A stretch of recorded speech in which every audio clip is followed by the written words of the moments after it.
Going live. Well then. Going live. Are we live? Yes, we are live. Excellent question. The answer is yes, we are live. Fabulous. We are alive. This is not a simulation. Do not attempt to adjust your television set. You are very off frame though. I need to stand over here to be in frame. See, this is the problem with this setup we're running for. I'll move OBS over there while we can. And so yes, I need to make sure that I stand here to be. You know what you could do in frame. with I've this got hiccups. wireless keyboard and mouse? You could move the wireless keyboard and mouse to there. You know what you could do? You could shut the hell up. All right, I'm going home. That's Night, okay. I like you really. It's kind of like earlier on when you were just like, have you scheduled the video after I said I would do it first thing this morning? And I'm just like, no, I'm building tension. You know. Absolutely. Something. Cider cam indeed. Caradog came through with the cider. It's we're going ghetto today, so we're drinking cider out of a can. Well, see, it was the only one that I could spot on the shelf. It was Scrumpy cider as well. Yeah, there's no interesting ciders in Tesco anymore. This was Lidl, but it was a case that I just looked and went, I could buy Westerns, but then you'll instantly accuse me of getting you drunk. Yes, I would. So I bought this, which was 6.8 instead. Sure, fair enough. Yeah, but yeah. Oh no, 6.0. 6.0. Yeah, 6.0. That's not devastating, but it's enough that you're going to notice it. Absolutely. But yeah, Tesco don't have any interesting ciders anymore. They used to have loads of like weird and wacky ciders that were that came in a 330ml can, like Rosie's Pig Rhubarb and stuff like that. And they don't have any of those anymore. It's not summer. Yeah. Well, no, during the summer. It's seasonal. Oh, okay. Throughout the entire summer, they were gone. I've seen it be very seasonal. For the big one. Yeah, the only interesting ones they have now are they've got Brothers there, cool. And they've got Old Moo, but yeah, they don't have any of the weird indie brands. And like if you walk a bit further down to where all of the beers are, you know, you've got all these weird and wacky ales in a can. I think they switch between the two. Yeah. Because at least that's what they do, again, at the local one, for me, is they kind of have an area, and it will be all of the weird cider stuff, and then it will be all of the weird ale stuff, so it will swap between the two. Yeah, that makes sense. So I just read Paul Turner's remark, cider out of a can, in a park, shouting at the ducks. That's British. No. Because we'd be shooting the ducks. With what guns? Well, an air rifle, I guess. The ones that rich people everybody stop getting shot? Calm down, it's a fucking air rifle. Anyway. The ones that all the posh people have. Sorry, I'm just going off onto Lock, Stock quotes now. It's been a long time since I've watched Lock, Stock and Two Smoking Barrels. Anyway, hello everyone. It's very much still light outside, but I mean it's 10 to 4 in the afternoon here in merry old Britain. So yeah. And we're going to redo this computer. Absolutely. Right. Do you have a plan? I'm going to make a plan right now. Excellent. So that's a multifaceted answer to that. Is no, I don't have a plan, but in the next 30 seconds I will have a plan. Very good. This is the YouTube rig. This is a Corsair. Who put that there? This is a Corsair 400C. I actually reviewed this on the channel years and years ago. This was like one of my very early case reviews, I think, when I bought this case. I was really excited to buy this case because I started building up this computer, and this was, for a long time, the show computer in the shop, basically, because it was in the corner on show. And yeah, so this is the YouTube rig. This is a Intel i7 4770K. And these days it has a GTX 1070 in it.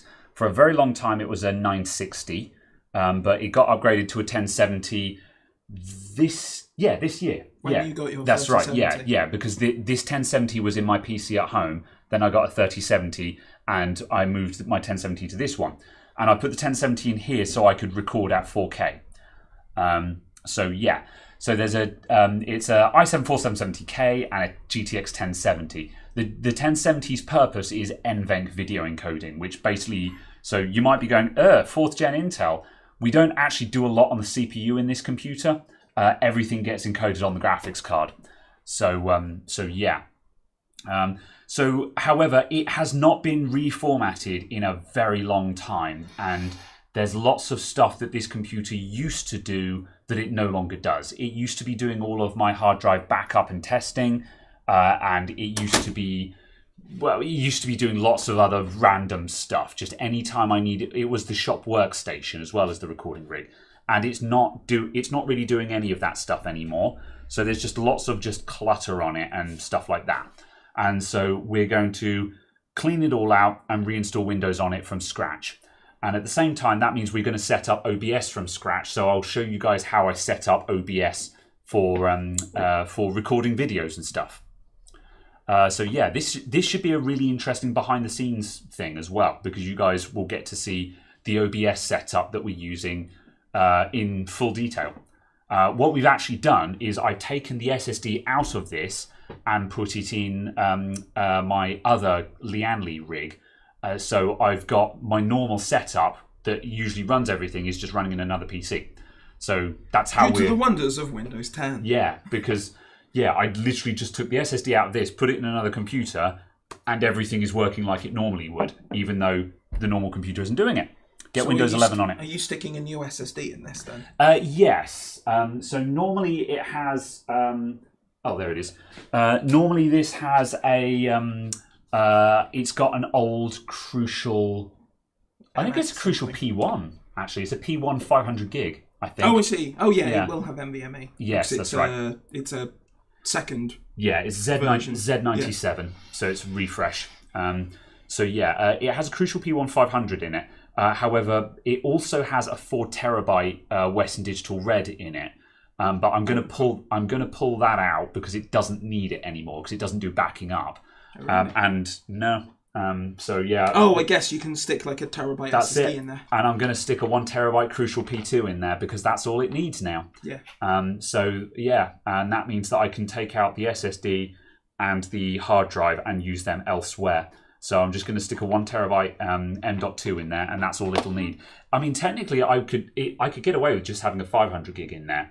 I just don't have any of those lying around right now. What I might end up doing... The only one you have got is... Now running this show. Yeah.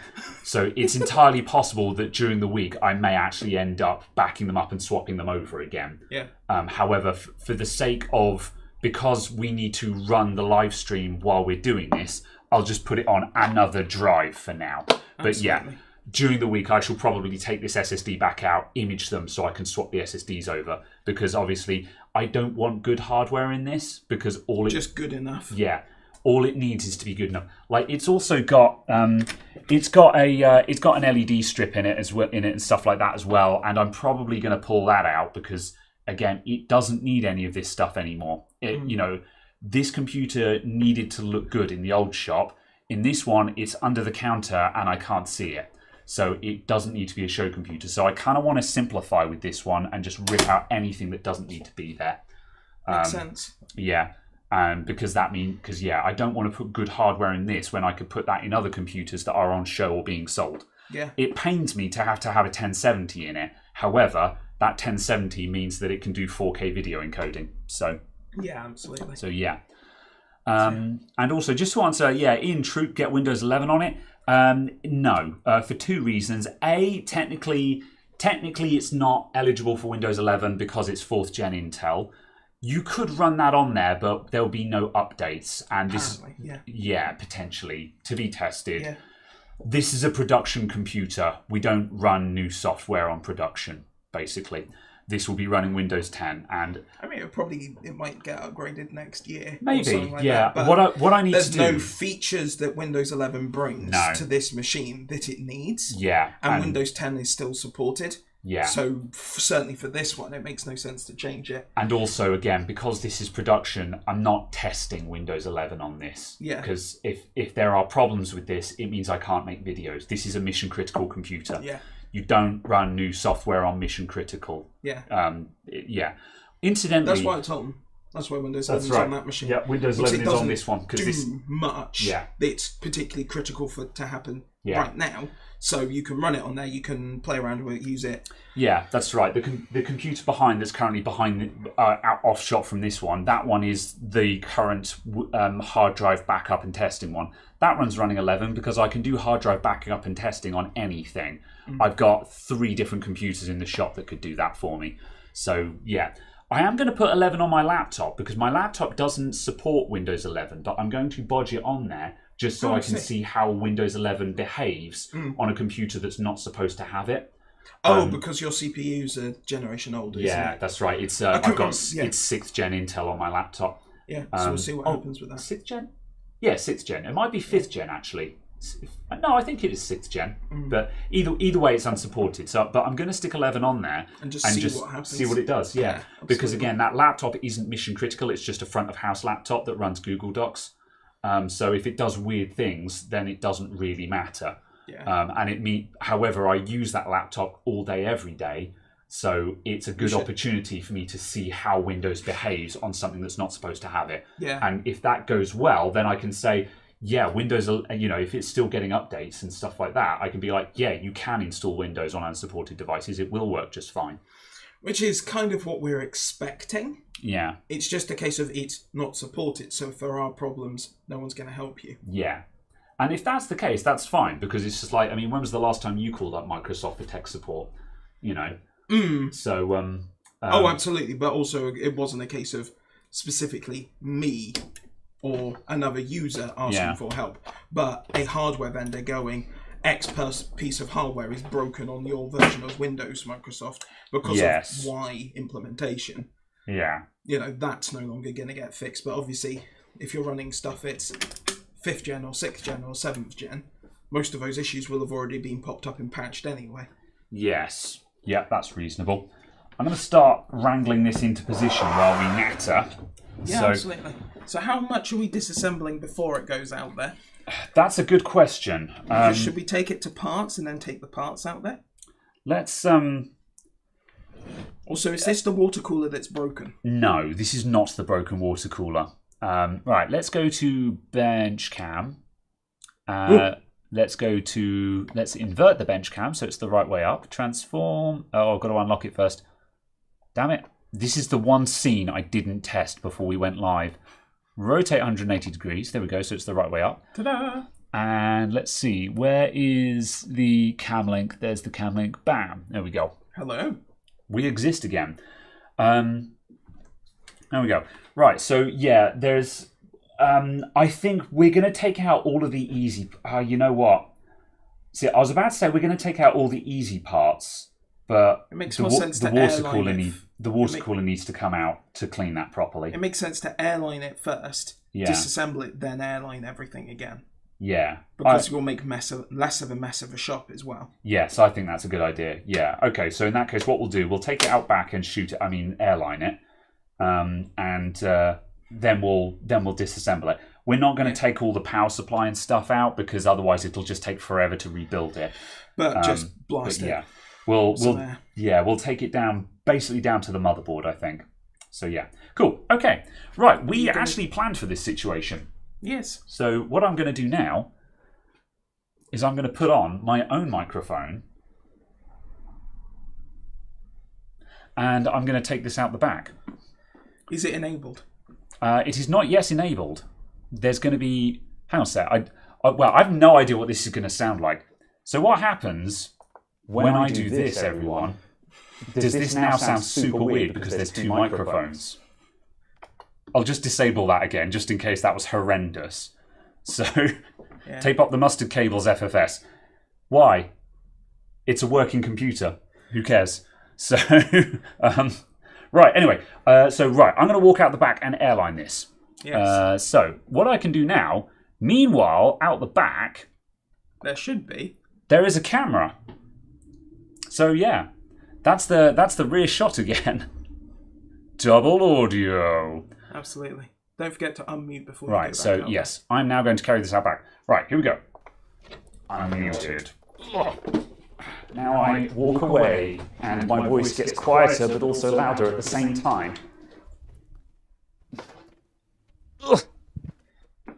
Hello everyone. I'm assuming that you can still hear me. Your levels are I'm now still working bouncing. blind because I can't see the chat or you guys, so hopefully this works. I shall now immediately airline this. Is it working? Yes. Good. Right. My mic is going to obliterate when I actually start airlining. So, yeah. Here goes nothing.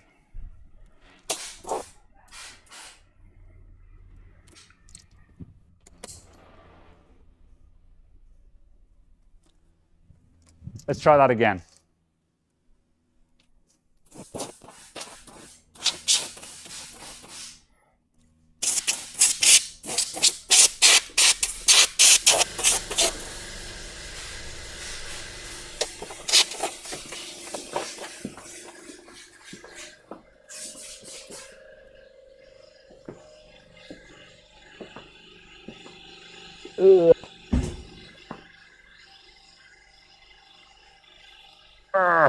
Oh, I think I can get this off. I haven't taken this front panel off in a long time. Come on.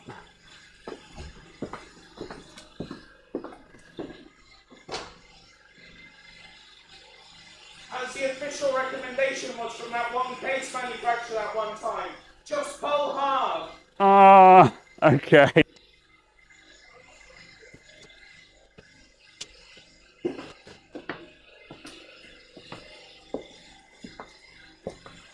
Ow.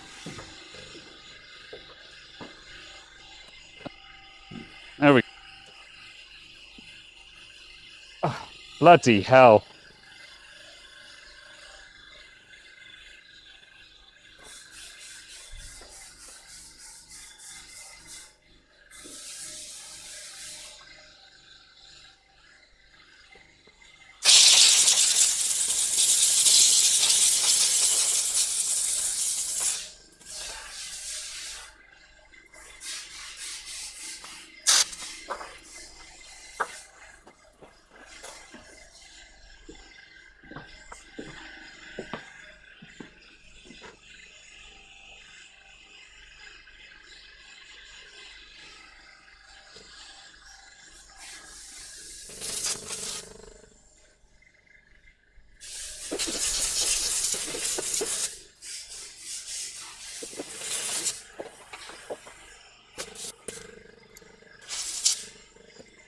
All right. Okay, if my mic is still working, I think that's the worst of it off. So I'm going to take this back in now.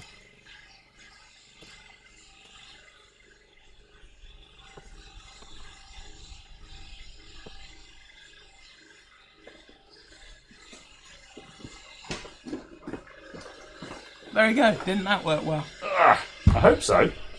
So if we switch to desktop? Yeah. Oh no, not desktop. You want face cam. I want face cam. There we go. That's us. Hello again. And just hit mute on the road. Whee. There we go. Oop. Okay. There you go. Right, I'm just going to get the side panel. Success. But yes, it is dramatically less bubonic. That was a lot. Like, the front was just a solid block of dust. Did it I come saw out on the camera? filter. Yeah.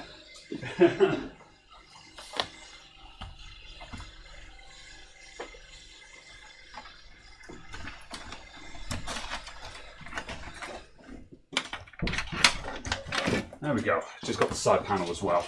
Oh yeah. But yes, it was very good that it was back illuminated.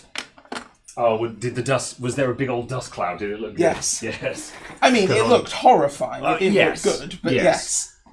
It was nice it was rear illuminated to particularly show it Got up. some nice big clouds, which is is what you want to see in a dusting video. That's what the people came to see. So yes, That's what the people came to. as soon as I took the front panel off and just saw the wall of grey, I was like, oh, that's going to be a good one. All right. Okay, so yeah, Do you have a braided SATA cable? Yes, that's one of my nice SATA cables. I didn't intend that to be in there. Obviously, I just put it in there at one point. Okay. It came with a fancy motherboard, and I kept it. I kept that SATA cable for ages, thinking I'm going to use that in my computer at some point. So I've got a really nice SATA cable in there, and at some point, it just ended up in this one. Because, yeah, the problem is on any of my computers, if you can see the SATA cable, then I've done the cable tidying wrong, you know. So, but yeah, it just ended up in here. Whatever. Yeah. Fine. Right, let's take all of that off the top. Indeed. Cool. I'll get all of that down there. I'm presuming this isn't a modular power supply. I don't think so. It's semi. It's a semi-modular. Oh, that'll do. We can take out some of the chains as well, probably, if you wanted to. Especially as they're Corsair ones, aren't they? Yeah. And you've got other Corsair power supplies. Yeah, I think it's a Corsair in there. It looks like a Corsair. Yeah, I genuinely can't... Oh, no, it's a... I think it's got a Be Quiet in it. Oh, really? Yeah, I can't remember which one. It's got a Be Quiet system. Yeah, it's a Be Quiet semi-modular. Oh, fair enough. Yeah, that's right. Yes, it's a Be Quiet semi-modular. I couldn't remember if that was still in here, if I'd taken it out and put it in something else. But I left it in there just because I was just like, yes, this... Because what I tried to do, I tried to leave good power supplies in chassis. And so I put a decent one in this just so I could be like, the 400C has a good power supply in it. Don't take it out, because then I know that that case has a power supply in it that's suitable for whatever I'm going to throw into it. You know. Absolutely. Cool. Right, okay, so what we'll do, let's, well, carry on disassembling, I guess. A little bit, yeah. Yeah, and yes, there is definitely still dust on most of these things, but it'll need, I'll use a paintbrush to get the rest of it off now. Airlines don't get rid of all the dust, but they get rid of the worst of it. So yeah, that's the important thing. Bench cam. Bam. There you go. Yep. That way. Yeah, I'm upside down to the camera. Can we swap sides so because then I'm the right way up to the camera, and it means that I can more easily position things. It's very difficult to position a camera when it's inverted to where you're standing. That needs to come further over here. There we go. I think that gives us a decent-ish view. Right. Everything. Yeah, there we go. Right. I forgot to blow himself off. Oh, I did. We'll be okay, though. Right. Okay, you're taking that out. That's fine. So, graphics card is coming out. We'll take the water cooler out. I'm going to quickly pop out the HDMI capture card.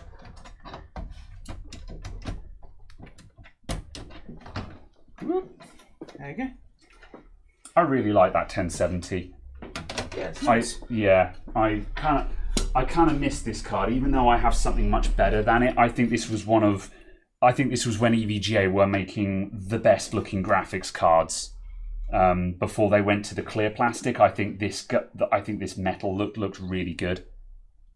Is this on a tray? It is not. Okay. So it's literally just those two screws I've got holding the front on, and that's it. This is why I wanted to come around this side. We actually need to move a little bit further down the counter. I need to. I'm going to work on moving the camera mount a bit further up the counter because it can't reach. Have you got any more screws than this? We don't need any more screws. You have two. Yeah. Have we swapped roles here? Are you telling me that there's not enough screws holding this in, Mr. You only need one screw in a motherboard? Motherboard's dramatically lighter. Answer me this. Is it going to fall out? I thought it was. But no, there's actually far more screws. Yeah, also we're on manual focus. I'm going to quickly fix that. Stand by, everyone. Oh, everything is on auto. I did not set this up. Brio. Autofocus, turn off. I said turn off. There we go. 1, 2, 3. And auto balance, turn off. There we go. That should look better. Did I try the BIOS mod flash on programmer?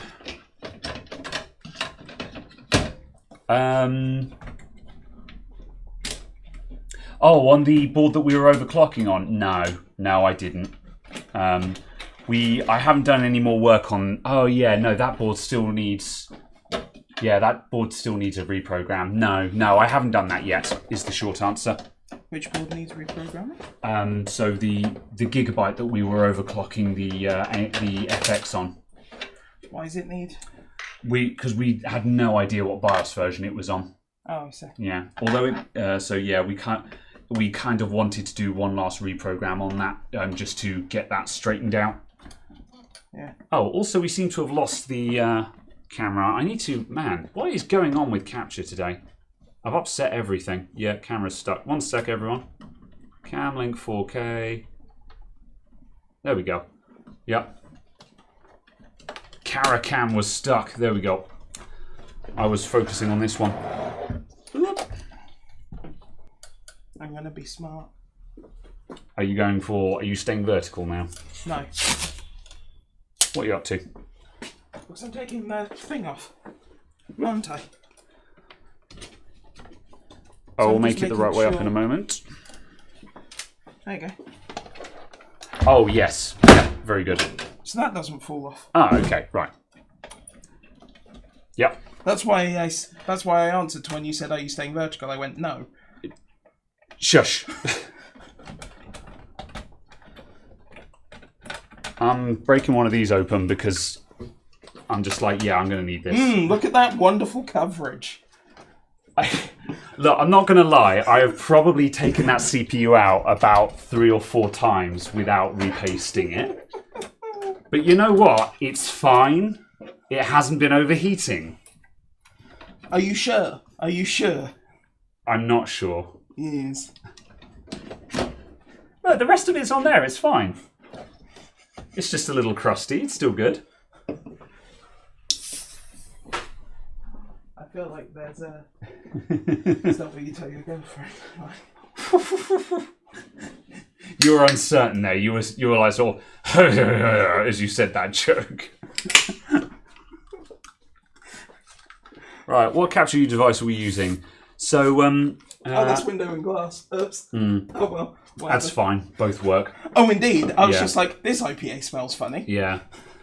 Right. So the capture card that we're using for the main cam at the moment is a Elgato Camlink 4K, which is very good for capturing a camera. It's terrible for repair work though, because it doesn't like changing resolutions and stuff. The capture card that normally lives in this one, I've been using a variety. For the longest time on this channel, I had over here, I think. I'm going to grab it so I can just show and tell. I can't see it. It was on the power socket. Yeah. Oh, yeah. For the longest time, I was using a Elgato Game Capture HD. This was the first capture card I bought. This thing is really old, and it's 1080p 30 FPS, but it's very good. It's worked consistently for a long time, but the problem with this guy is it's got about 10,000 days of input lag, and it takes a very long time to initialize. So if you have to turn the capture off and on again, you're in for a 5 to 10 second wait, which doesn't sound very long, but when you're in the middle of a live stream and you're waiting for the capture card to reinitialize, that feels like a very long time. And sometimes it can just get upset and then need like 30 seconds to a minute to actually initialize, which is why I stopped using this. Then right now, for when we turn this thing on to capture, I'll have a AverMedia Live Gamer Mini doing the capture, which is one of my most recent acquisitions. And that's very good for game capture, but is awful for desktop capture, because it's got a lot of image compression on it. And when we turn this thing on, you'll see that. I'll point out the image compression. So I didn't want to use that moving forward. So what I've actually done is I've got my capture card. This has been in my PC at home for a long time for game streaming. This is an AverMedia Live Gamer HD2. And this is a PCI Express capture card.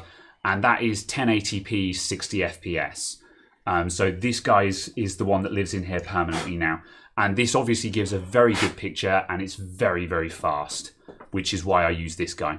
The only problem is the AverMedia stuff has been giving me a lot of crap with HDCP lately. Anything that's kicking out a HDCP signal, the AverMedia cards are giving me trouble and are saying, you can't capture this because it's a protected signal. And I haven't come up with a really good solution to that yet.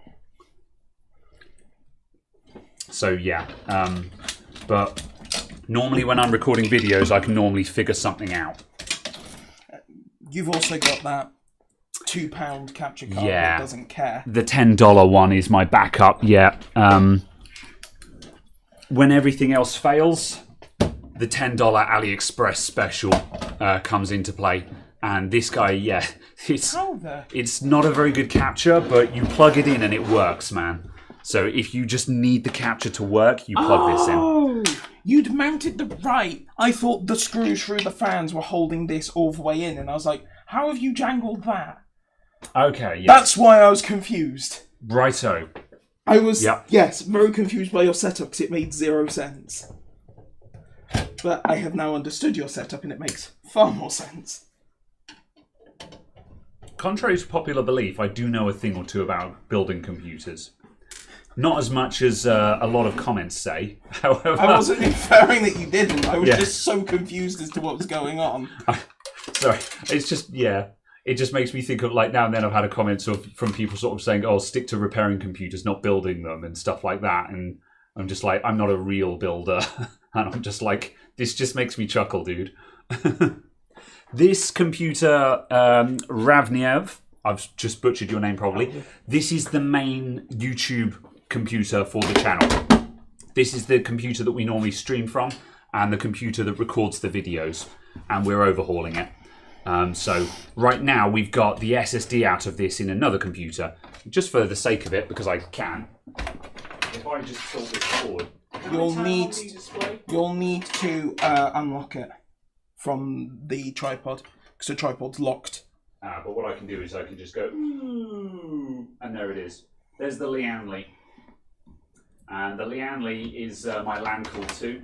That's the one that for a very long time was in the background. And that's currently doing all of the capture for today. Windows 8 monster you got there. This? No. It's Windows 10. Well, I suppose it's period to Windows 8. Kind of, but Windows 8 is a middle child. No one cares about Windows 8 anymore. Like, if you're running Windows 8, you may as well be running Windows 10. There are people out there that disagree. To take this out, this shroud needs to come out. It doesn't have to, but yes, to avoid damage. Yes. So to avoid you shredding my wiring. So there is a thumb screw. Yep, that's right. The top thumb screw. Yep, there's a thumb screw that comes out. Let's.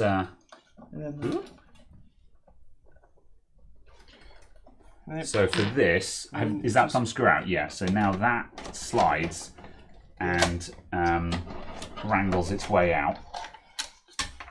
And this one will actually also come out, but we don't need to remove it. And that's how you remove the PSU shroud. This was an interesting case because the PSU shroud was removable. This was in the early days of PSU shrouds, this one. And yeah, the shroud is removable, and you can take it out for building. And I think you have to take it out. Yeah, you have to remove it to put the power supply in. But also, because it was... there's the side cutters. Because it was removable, you can optionally just leave it out as well if you don't like PSU shrouds.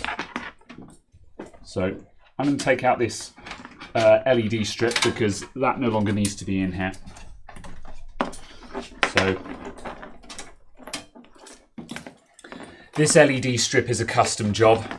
So this is one that I made up. So it's just white LED tape. This is actually 95 CRI LED tape.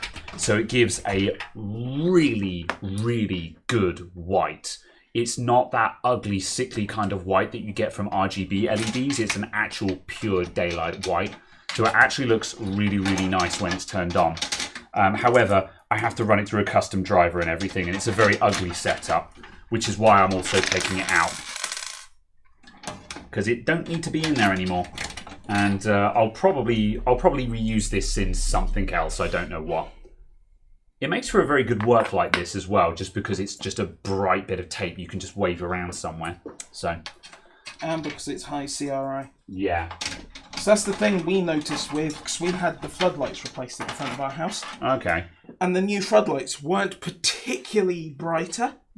They just went from a CRI of like 40 to like 85. Yeah. And it was just like, I can actually see. And it was incredible how just having the improvement in the colour made such a difference to the visibility. CRI is so underrated, and this is why, like, the lights that we've got, the ceiling lights in the shop, they're not mega high CRI, but I think they're like 60 or 70.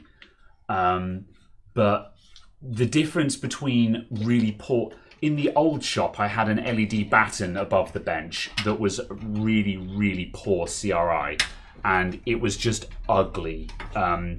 It once, like, a lot of people would be like, and a lot of people would be like, oh, it looks fine to me. And I'm like, yeah, now look at the green shift on it. Do you see how it's a slight green tint? And once you pointed that out, and they were just like, oh. And once you pointed it out, they couldn't unsee it. Are we going to run the GPU power through the slot in the shroud? Was it running there before? No, it was running through here. Okay. We could do. I used to not, because I would often have hard drives sitting there. You also had the two SATA chains coming out of there. Yeah, exactly. However, this is not going to be set up for me to be plugging hard drives into it anymore. It's also in the wrong place for you anyway. Yeah. So it makes more sense to come through here anyway. Yeah, the high mount still works. Yeah, cool. That's fine. Okay. Right. Right. While you're doing that, I'm going to start actually cleaning stuff. So I'm going to clean this. I'm going to lean in front of the camera like a pro. Where is the SSD? There. The SSD. Yeah, that is the fellow we're using. I'm going to grab a paintbrush. Do you want this one? I will use the only one I this one. Cool.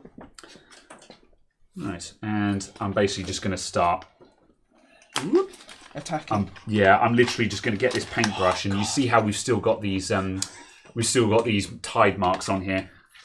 Actually, could you pass me a toothbrush? That'll work better. Orange, green. Either or. Whoop, that'll loop. And I'm just going to use a toothbrush just to dislodge the rest of that dust. I remember a couple of weeks ago where I got that SSD out for that client, plugged it into a computer and saw there was data on it and was like, what? But I broke the seals! How is there data on this SSD where I broke the seals? Then I looked at the other end of the box and the seals on that end of the box had been broken as well. Yeah. And I'm just so confused for like, how? The problem is sometimes with anything you've bought from Amazon, sometimes you never know. Like I still buy stuff from Amazon, but I've heard the stories, man, of empty boxes showing up. Well, yeah, that's what happened with my SN850. That's right, it was you, wasn't it? Yeah, I was going to say, I couldn't remember who it was, so I just said I've heard stories. But yeah, it was... And Amazon kept responding with, our GPS data shows that our driver was in the correct location. My response was, I'm not denying that you delivered an envelope. Yeah, a box arrived. To the address that was specified. The problem was the box you have supplied is empty. Yeah. Also, the fact of the consumer law requires you to evidence that you have fulfilled the contract. Yeah. Eventually, after much back and forth and like 2 weeks, they went, oh, sorry, we haven't got any stock, here's a refund. Yeah. I was like... It's a very unusual scenario. What? And then watch now that all of your subsequent deliveries for that will now mysteriously require a signature on delivery. No. Yeah? Oh, Amazon okay. have said that they are now refusing to entertain any customer service requests for my Amazon account. Fair enough. Well, not fair enough, but okay then, you know. So I'm just like, Right. I guess I'll buy all my stuff from Scan now instead. Yeah, basically. I'm just Hi, like, Scan, please work with me. So, yeah. But basically, I was just like, sorry, you're denying customer service requests because you failed to deliver items. I mean, it's a very unusual situation that's very unfortunate from the perspective of Amazon. But at the same time, it is what it is. You know, like I had a faulty. I'll get the picture up on my phone. Actually, it's the easiest way to demonstrate it. I had a faulty LCD panel. Where's hacking photos? There it is. Is it under P? Yeah, where is it? There we go. So let's turn this around, and then I can literally just wave it in front of the camera. So. If you guys look on this, this is an LCD panel, and the strip at the back is bent up like that. That's how I took it out the box. And I saw that the control board had been bent up like that, where it slid in the box, and was immediately like, that's going to be dead. That, you know, bending the board like that kills the board, or rather, it kills the link cables. I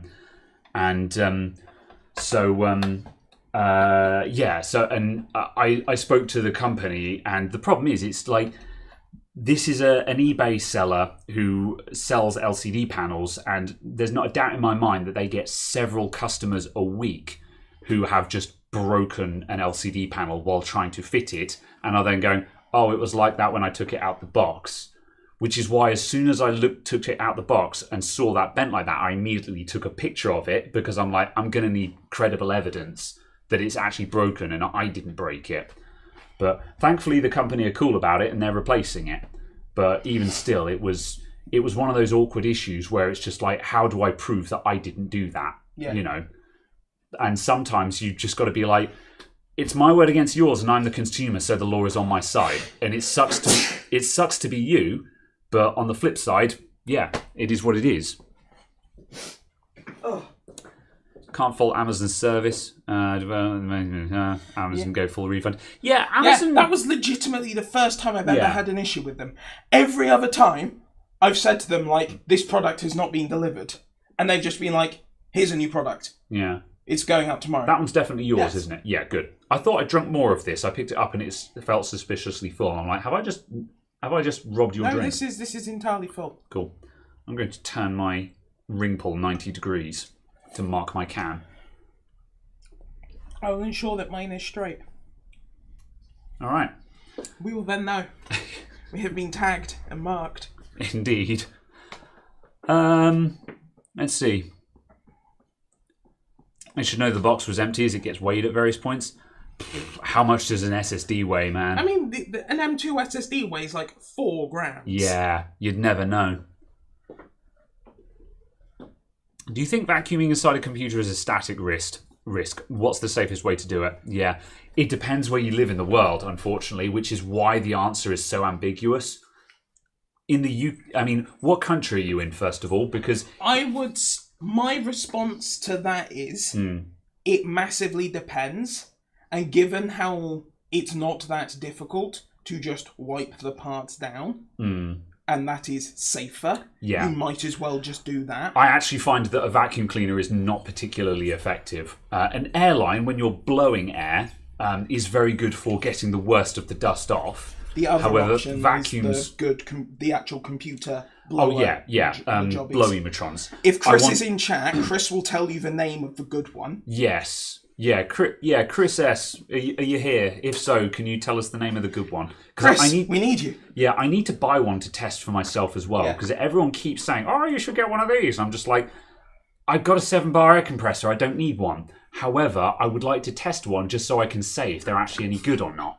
And also the comparison to a 7-bar air compressor. Yeah, exactly, because everyone tells me they're good, but I'm just like, I'll be the judge of that because you don't have an air compressor, you know, and... Are you certain yours is still 7-bar and not 0.7? It's probably like 6.5, but I mean, I'll go and see what the gauge has got up to. And 2/3 water. Yeah, just. At one point, this was an air compressor. It is now mostly just water.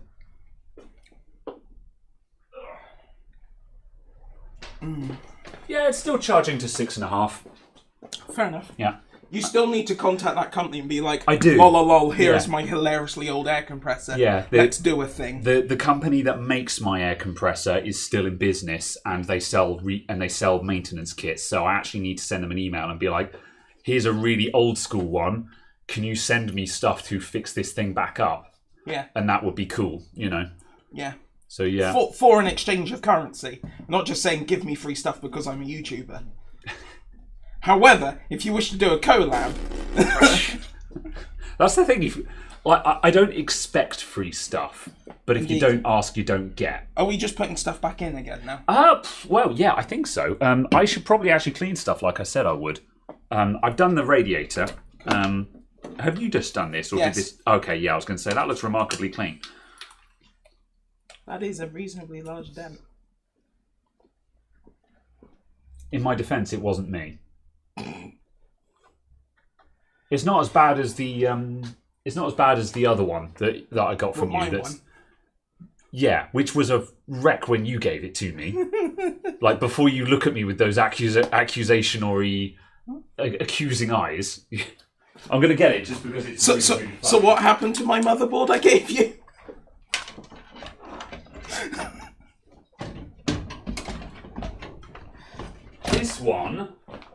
This heckin' chunker that gets used. Oh yeah, that's not mine.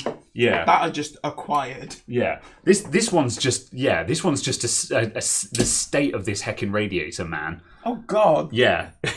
What the hell happened there? I don't know. You gave it to me like this. I blame someone.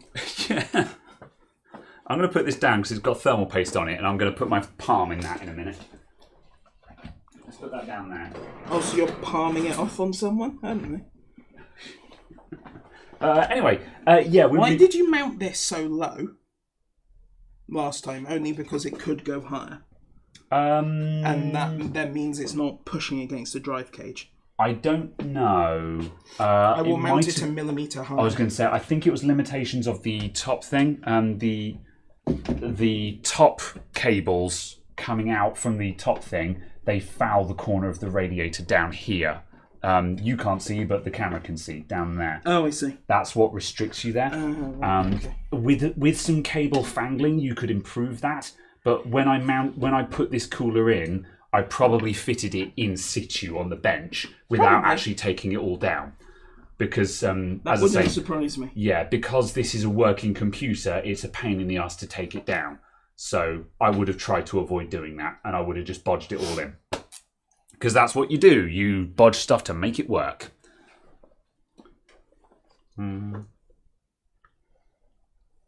Chris Thomas says he uses the CompuCleaner, and they are great. Yeah. Are we swapping cases? No, we're not case swapping this. We're literally just cleaning it out and reinstalling Windows on it. Which I know doesn't sound terribly exciting, but as I say, because this is the stream rig, I will be showing how we set up OBS and all the rest of it. Which might be interesting, I don't know. This is the difficult part, it's getting the blooming fans back. Yeah, I appreciate you just doing all the legwork here while I drink cider. So...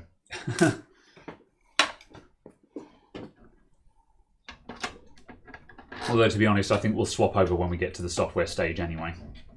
Yeah, I'll leave OBS up to you. Yeah.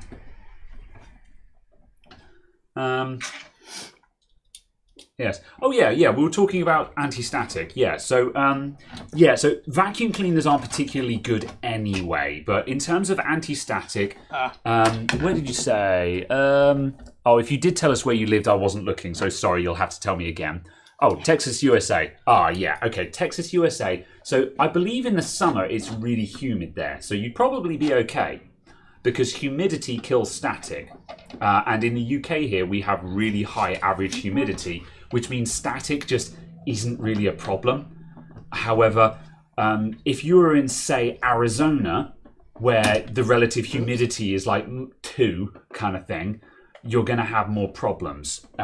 When you've got really low humidity, that's when the static is going to build up. And that's when you're going to be much more at risk. But if you've got high humidity, static just isn't a problem. Everyone likes to think it is, and you'll get some people who work in labs or in clean rooms who will be really paranoid about it. But on consumer electronics like this, they're all coated anyway. It really isn't a problem. It depends on whether it's a finished product. Yeah, that's right. If you're working on like dev kits in a lab, then yeah, absolutely, there's more risk. And there's people who talk about there's people who talk about microfractures in chips and that kind of thing. But let me put it this way: in the 20 years or so that I've been professionally making computers, I've never seen static damage. Now, there's going to be someone who will be like, well, I've been doing it for 30 years or 40 years. Whatever. In 2 decades, I haven't seen it. And as far as I'm concerned, that means it's pretty damn rare. Yeah.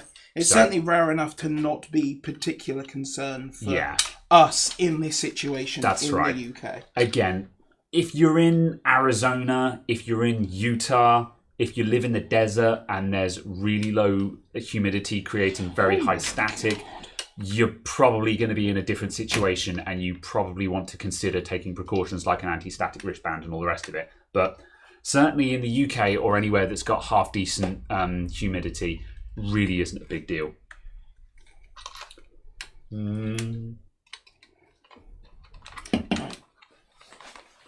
Yeah, Mike Ladd says 3 decades, never seen it. There you go. Because I've had this argument in the YouTube comments many times, and the problem is in the YouTube comments, it's really dangerous to say, I've been doing this for 15 years, I've been doing this for 20 years. Because the person will just reply and be like, I'm 55 and I was doing this before you were in school. I'm like, and you were doing that on CMOS, which no one uses anymore, you know. So, whatever. That's the problem with this conversation, is it's very difficult to do it without someone coming in and actually all over your face. But I can only... That sounds like an entirely different conversation, to be perfectly honest. I can only speak from my own experience. And I'm not saying that the old boys who've been doing this for years are wrong or they're invalid, but if I haven't seen it... If I haven't seen it in 20 years, we can reasonably assume that it's pretty rare, you know. I think that's fair enough. And based on the number of computers you do...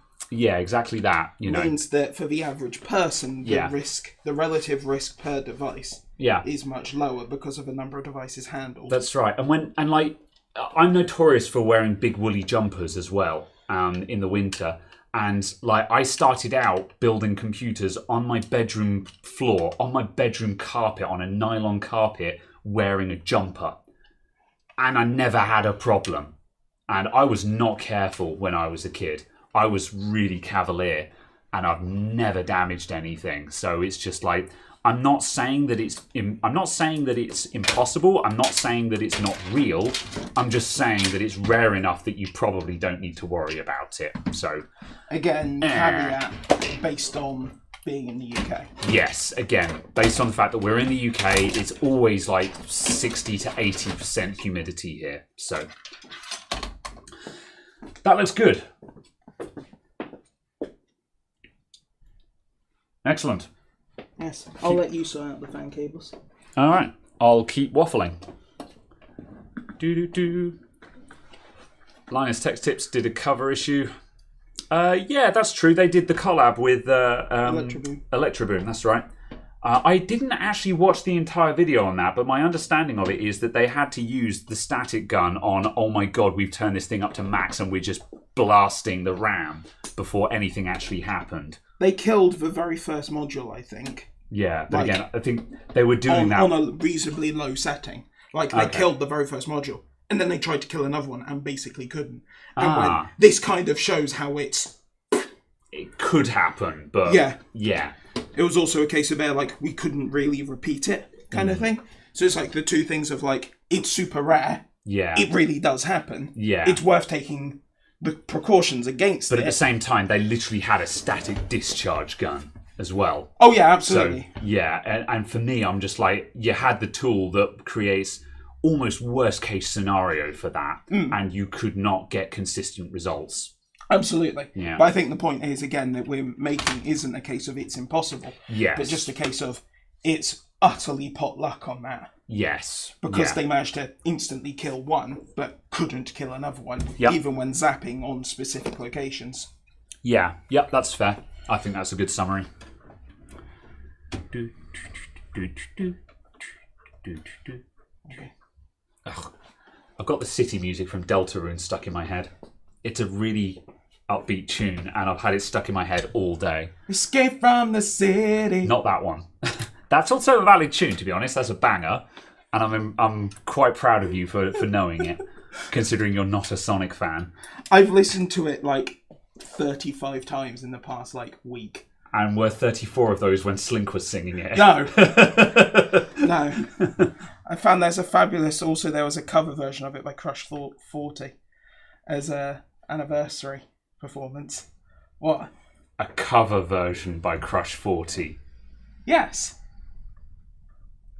Because it's not originally a Crush 40 song. Have I just punked myself? Isn't it? No, it's not an original Crush 40 song. I've just punked myself super bad. I didn't know that. I thought it was Crush 40, man. Or at least that's what they said in their live performance. Huh. They said this is our version of. Huh. Because as far as I'm aware, they didn't do it. Ah. Because, they certainly gave every impression of that. I stand corrected. Let it not be said that, I was going for I'm entirely relying on what they told me. For a moment, I was like, actually, Crush 40 do the Sonic butt rock. That's that. But yeah. Because apparently. Yeah. Well, that's the. For those of you who don't know, Crush 40 are the rock band that do most of the Sonic music for like Sonic Adventure 1, 2, and so on and so forth.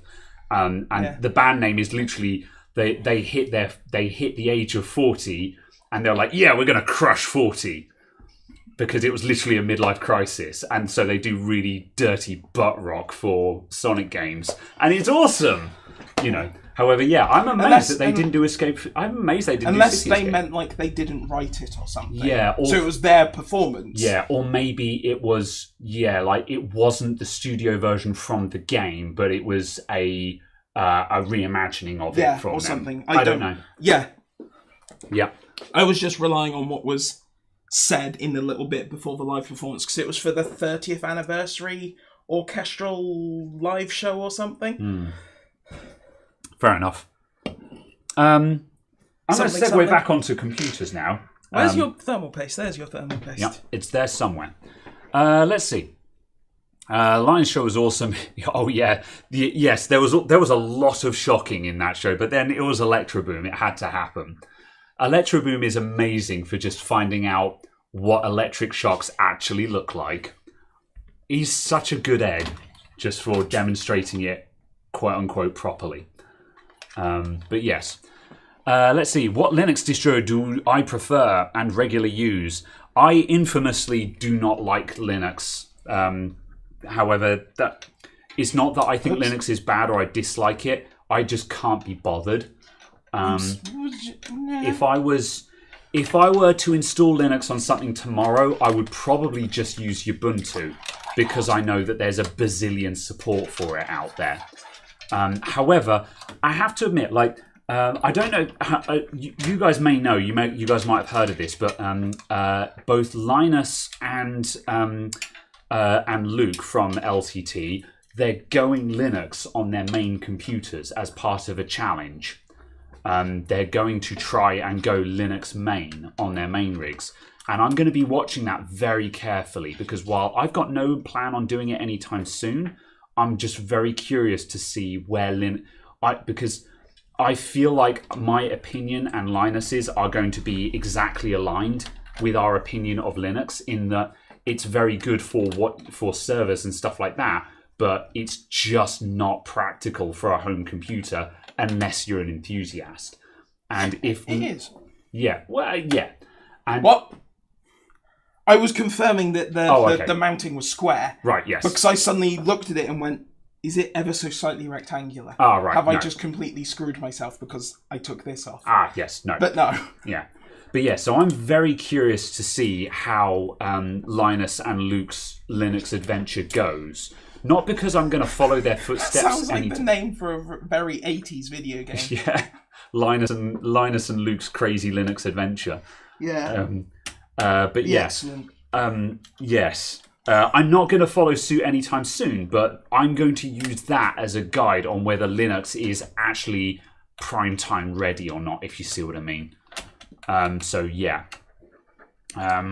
So that's my opinion of Linux right now. Then there was also talk about radiator alignment as well. Yes, we are front mounting and we're drawing cold air in through the front of the computer. Top mount is 100% valid.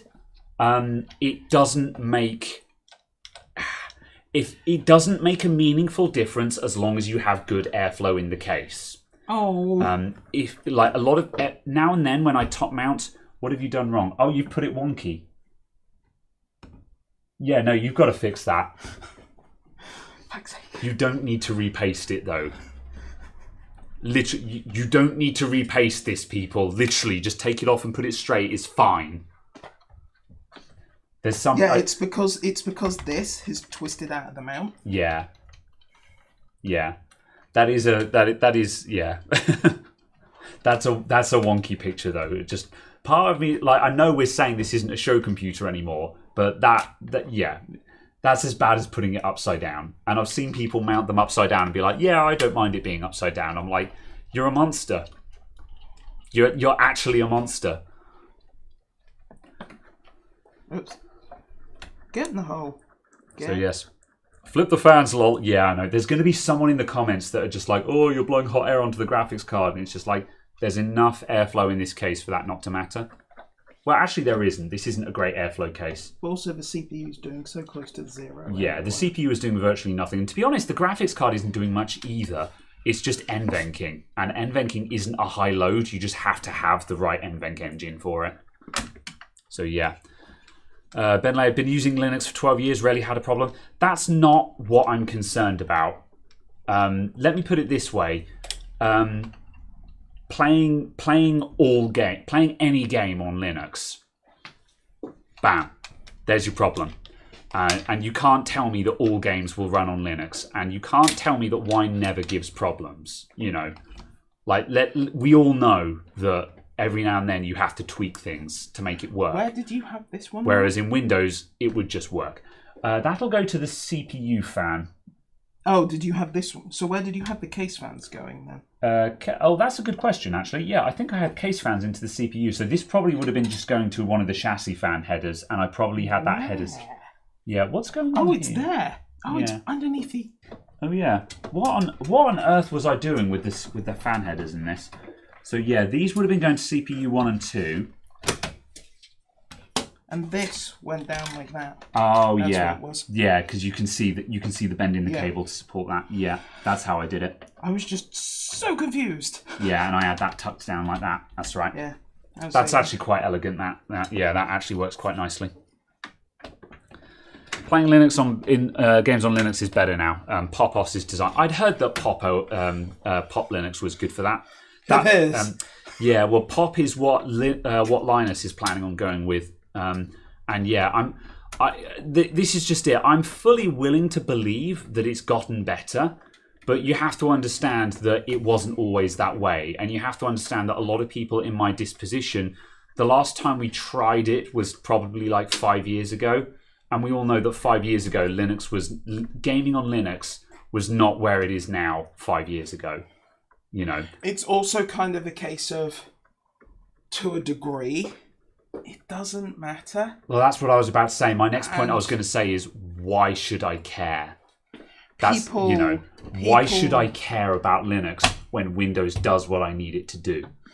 Not that. That wasn't the point. It was more of a case of why people care so much about what other people use. Yeah. Oh, we went with Manjaro. Okay, sorry, carry on. When it is a supported OS that is getting critical security updates. Yeah. That's the important part. It doesn't matter specifically what they're using as long as it's still getting security updates. Before someone says, oh, but you keep saying XP is bad. I say XP is bad because it stopped getting security updates.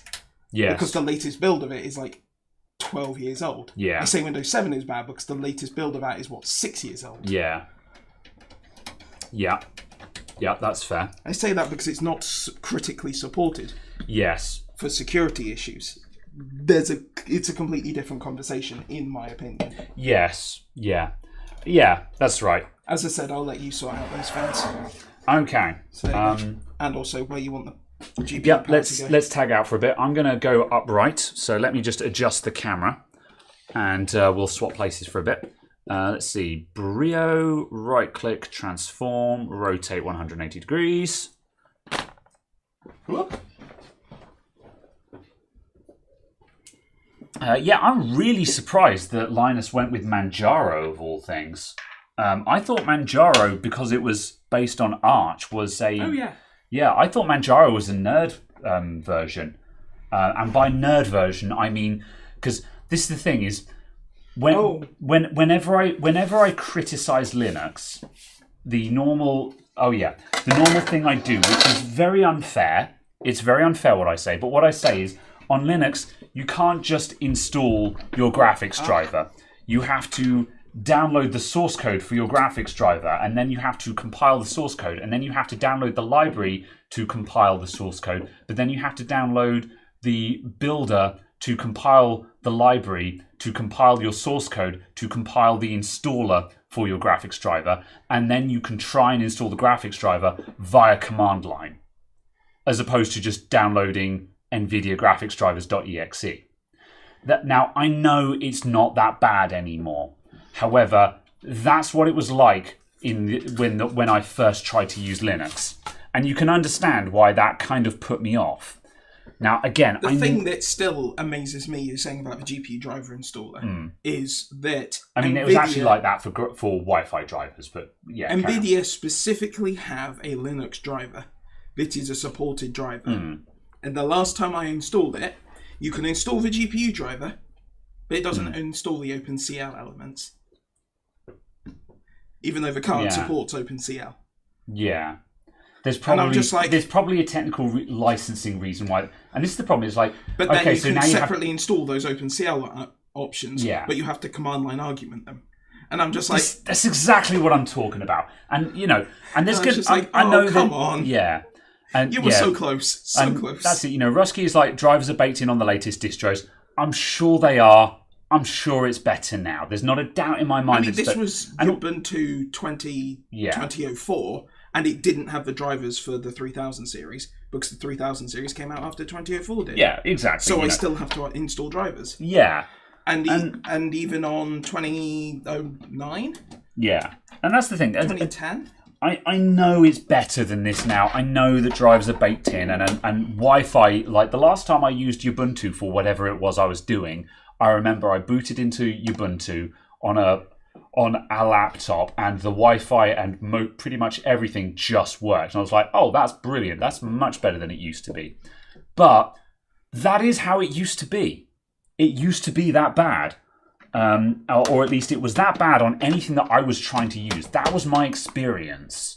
So you can understand. And I was like, I could do that, or I could just install Windows and everything just works.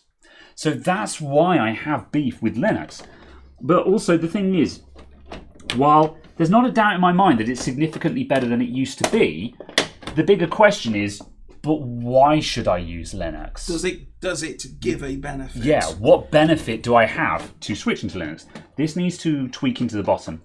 And the answer to that is, it's more ethical, it's open source and stuff like that. And that's a noble endeavour. That sounded rough. Yes, however, it is now in. Is it? I think so. Loosely. You just got to... Loosely. Yeah, you just got to find the hole. Is that lined up? No. Hang on a sec. It needs to go up. Up.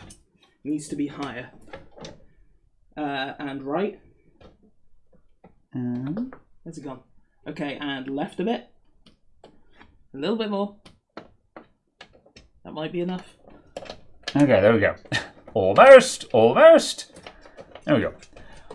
There we go. That is inelegant. Yeah, it is a bit, isn't it? Yeah. However, it's in place. So yeah. So again, I know that Linux has gotten significantly better. I'm fully willing to accept that. But you have to understand that that was my old impression of it. And based on that impression, I'm now left in the disposition of what reason do I have to switch to it. However, but again, this is why I'm really interested to see how Linus and Luke get on with it. because they are in exactly the same position. They are also in the position of previous times where we've used Linux. We've had to do an awful lot of legwork. Whoops, I've just stripped that thread. We've had to do an awful lot of legwork for stuff that was easy in Windows. Whereas by comparison, yeah, what reasons do we have? But if they get on with it really well, then that will be a very good, very insightful information to me. And I don't know if I would switch to Linux myself, but it would be cool to know. And what with the Steam Deck coming out as well, it's a very exciting time to be interested in Linux. I think the Steam Deck is going to make a big difference. Yeah. Just because there is a unified We platform. have more. Oh yeah, you can. Yeah, because it just means that then I can plug in the main 8-pin instead of the daisy chain one, and that is easier for cable tidying. Whoop. There we go. That can sit there. I'm just going to zip tie that. So yeah, as I say, it is a very exciting time for Linux, and I am interested in it. But again, this rant is not me trashing Linux. This isn't me saying that it's shit. It's just me saying there is a reason why I don't care about it. This is the reason why I don't care about it. However, it's probably time to look at it again. And I think that's kind of the critical point that I want to leave this conversation on, is it's time for me to look at it again. I guess, but it's also kind of a case of... I don't have to. It's still kind of my point or question or comment on that is that it doesn't offer me anything on my desktop gaming machine. Yeah. Again, this is also, keeping in mind that this is in a gaming environment. Also the case of I cannot use it at work because Citrix do not support Linux. And I have to use Citrix for work. Really? There's just zero support? Well, they don't support it for our implementation. Okay, yeah. Certainly on the user for Linux on the user side. Yeah. As far as I'm aware, for some reason, for our implementation, they also don't support than Server 2008 R2, which is horrifying because that went out of critical support like 2 years ago. I was going to say that's dead anyway, isn't it? Yeah. Yeah. But that's the newest version of Windows Server you can run. Gross. And I'm like, I'm glad that's not my server, so it's not my responsibility. Yeah. But, that's horrifying. Oh, I've got that one backwards.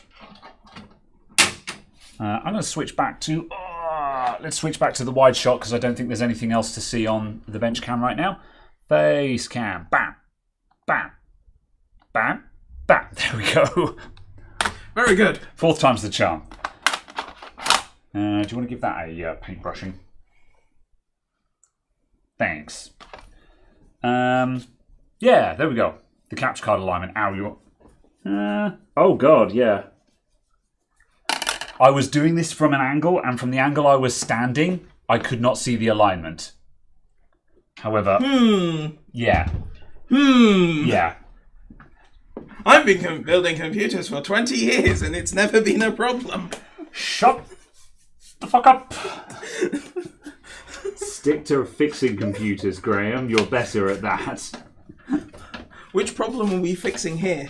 The one where the client doesn't require a new capture card. Yeah, what the hell happened? I was just doing that annoying thing where the screw just pushes the card off kilter. Let me put that in again. Thanks. Whoop. Do it. Go on.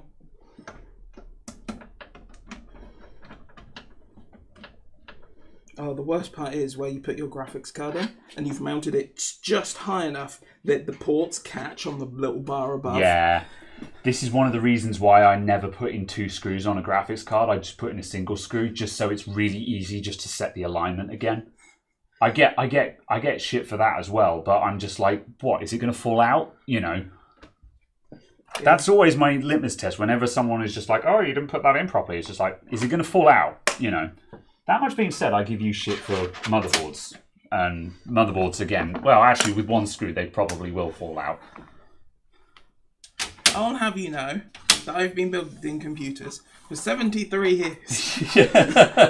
And they have never just fallen out.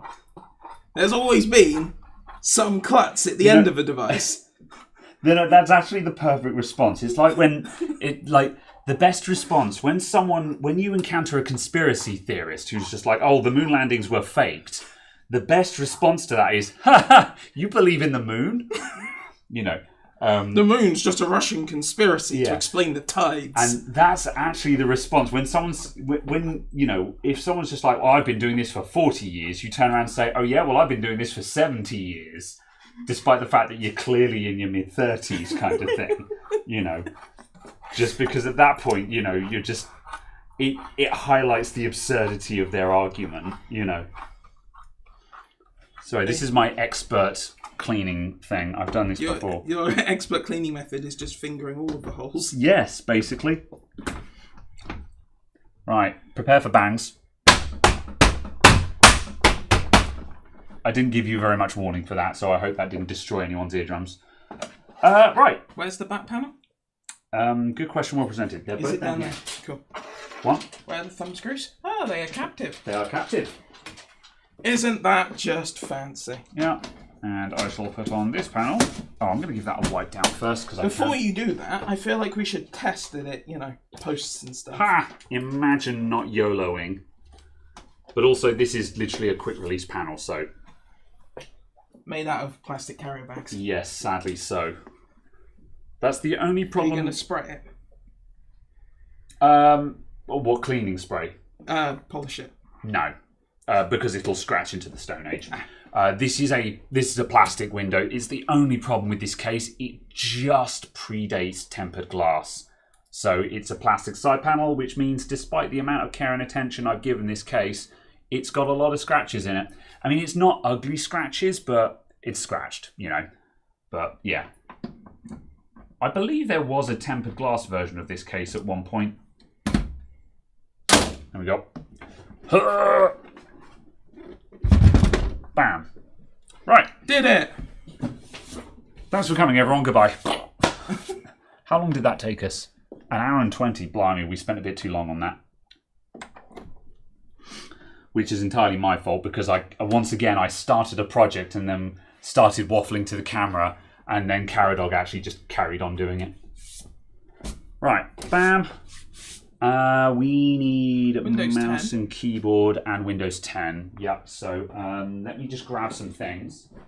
Do the thing. Wow. Watch out for the trailing cables. And... Did you replace the USB ports on this computer? No.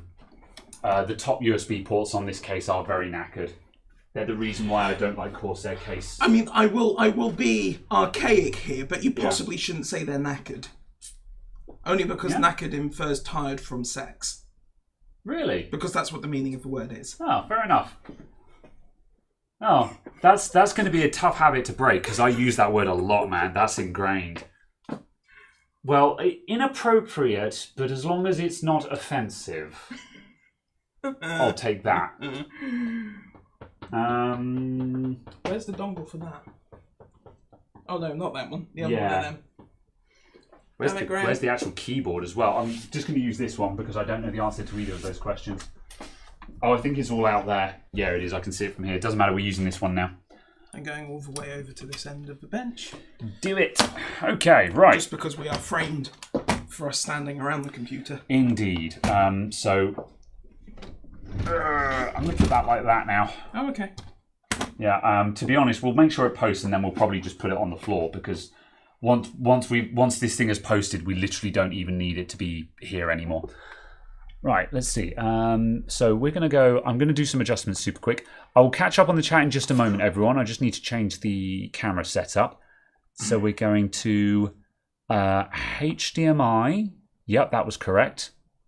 And I need to change this monitor over to DVI-D. Bam. Right, and... Good. There we go. Bring up the chat. There we go. Right. So that's going to come up with nothing on it now. Cool. Right. Yes. Well, if you want to kick off a Windows 10 install, then you'll probably need to Control-Delete that and hit the boot menu. Or I don't know what that's doing at the moment. Actually, that's just sitting on post. Oh, there we go. There yeah. There we go. Is the BIOS on this remotely up to date? I've got no idea, in all honesty. Or were you booting from an NVMe? We were booting from NVMe previously, yeah. Okay, that's fine then. Yeah, to be honest... That was my only question. I was suddenly just like, oh. Yeah, there might be a BIOS update for it, but considering this is 4th gen Intel, I doubt there's a BIOS update that I haven't installed years ago. Do you know what you're licensed I doubt it would upgrade. Ooh. It's probably Pro. I think we've got a Pro license on this, yeah. Yeah, we have, because I was running remote desktop on it at one point. So yeah, we'll go with Pro. We'll soon find out, because if it doesn't activate, then we'll know that it must have had a home license on it, and we'll just have to quickly respin onto home. Or actually, no, you can just chuck a Pro license. I was about to it. say I'll just buy a Pro license for it if it doesn't have it. So yeah. Right, I'm going to catch up on the chat again. Isn't it delightfully fast on all Flash devices? Is Windows 11 the new Windows 8? I don't know. It's too early to tell. Like, functionally, Windows 11 is fine. I just really dislike the new Start menu, man. I really hate the new Start menu. As we finally boiled down to last week, you're wrong. Yeah, that's the problem. I know why the new Start menu is like that, but it doesn't stop me from disliking it. But on the other hand, I'm very much in the minority there, and I think I just need to change the way I use Windows. So just to explain for people who don't know, is the Windows 11 Start menu doesn't have tiles, and I use tiles. But the problem is I'm like the only person who uses tiles. What's up? I'm going to have to walk across the camera. Hello. Yeah. Yeah, I'm like, oh, did you just put on your glasses and just get smudge central? I was just like, oh, yeah. Oh no. I'm like the only person who uses tiles, and so for me, the Windows 11 Start menu is awful. But for an average user, it makes a significantly more sense now. You can WinQ for the widget menu, which what the hell? What's the widget menu? The thing that pops in from the side. Which may or may not. It's not the Charms bar. If they brought back the Charms bar, I'm going to be angry if they brought back the Charms bar. You're smiling. I have no idea. I don't know. Okay. I can't test on this one because we've just unplugged the keyboard from it. Which one is it? The one with the Enemax lanyard. Yeah. Yeah, there we go. You plug that one into that one. Is that Cider? It certainly is, Chris. You got your wish. We are Cider streaming today, because Caradog has decided that's what makes me more entertaining. So yeah, Windows 11. Yeah, I don't. Windows 11 is just such a confusing operating system because it's a symbolic update. The point of Windows 11 is literally just to raise the minimum spec for Windows. Because most of the other benefits of it, the new scheduler and stuff like that, Windows 10 is going to get those anyway. And we know that. We can deduce that because Alder Lake is the one that's going to have the big little core equivalent. What's it called again? Heterogeneous cores? Heterogeneous core design. Heterogeneous core design. Yeah, Intel Alder Lake is going to have heterogeneous core design, which means it's going to have performance cores and it's going to have efficiency cores. The efficiency cores, which have the same performance as Skylake. That's right. Which is nuts. Yeah, that's crazy. But the point is that means that it will need a new core scheduler. And considering Windows 10 is going to be supported up until 2025, that means Windows 10 is going to get that core scheduler update. Not necessarily. Oh, surely so. Why? It doesn't need it to function. I'll believe that when I see it. But at the same time, but why? Yeah. It doesn't need it to function. Yeah. Well, also, I'll rephrase that. Let me put it this way as well, is that Windows 10 could receive, even if they choose not to, it could get that core scheduler update, I think. Probably, but again, I'm also not an OS programmer. So, for that reason, we can deduce that we don't need Windows 11, and it's a purely symbolic update to raise the minimum standards for Windows to cut off the bottom end of the computer market and get rid of all of the crap tops and the 32GB eMMC laptops and all of that rubbish, which is a good thing. We need to get rid of all of the crap. Adamant space IT. Yep, top, and then just do no password for now. So yeah, but the problem is like I'm sitting here at the moment going, well, should I update my computer at home? I see what you did there. What? Should I update my computer at home to Windows 11? And I'm just like, well, I want to run the latest version of Windows, but I don't like the new start menu. And there's no features in Windows 11 that I care about other than the new theme, which looks very nice. So I don't know. My opinion is entirely the case of I'm just waiting for my PC to update itself, and I'll wait for it to update itself. I thought you were running 11 already. I am on my... So, this is going to get very confusing. On my work virtual hosts machine, my local virtual host machine, I am running Windows 11. It is then hosting a Windows 10 VM that I actually work in. Okay. My home computer is running Windows 10. Right. Fair enough. Yeah. So yes. Yeah. Yeah, currently AMD chips have performance regression on Windows 11. Oof, kind of, yeah. AMD chips, they have... It seems they like have, the scheduler has balked itself. They have suboptimal performance because Windows 11 is not scheduling onto the strongest core on a Ryzen CPU. And that means that the headline for it was 15% less performance, but that is up to 15% less performance. And that is working on the assumption of the worst core versus the best core in certain applications that are sensitive to it. So it's really, really not a big deal for the most part, but it could be.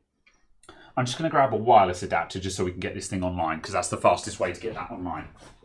Disgusting. However, I really don't think the AMD core scheduler issue is a problem. It is something that needs to be solved, and it's something that will be solved, but it's not something that I would say is a deal breaker right now. It's just suboptimal. So, yeah. It's something that's probably going to get fixed pretty darn quick as well. So, yeah. You said yes to Cortana and more telemetry. Well, I didn't mean to. The telemetry is fine. Cortana I take exception to, but I can switch that off anyway, so it's fine. Yes. So, yeah. Yeah, I don't know, man. I don't know. I don't think Windows 11 is inherently bad. I just don't care about it. In a way, it's very similar to the Linux conversation, where I'm just like, why should I care about Windows 11? In the same way that I'm like, why should I care about Linux? I don't know why I should care about Windows 11 at this point. I like the theme, but that's it. The new Windows 11 theme is the only thing that I think that makes me go, ooh, that's nice. Everything else is just like, it says 11 instead of 10. Who cares? You know. Is it Streamlabs OBS Studio? No, OBS Studio. That's the one. OBS Project. That's the one we want. Do you want to get Chrome on here as well? Translate this to Ukrainian, sure.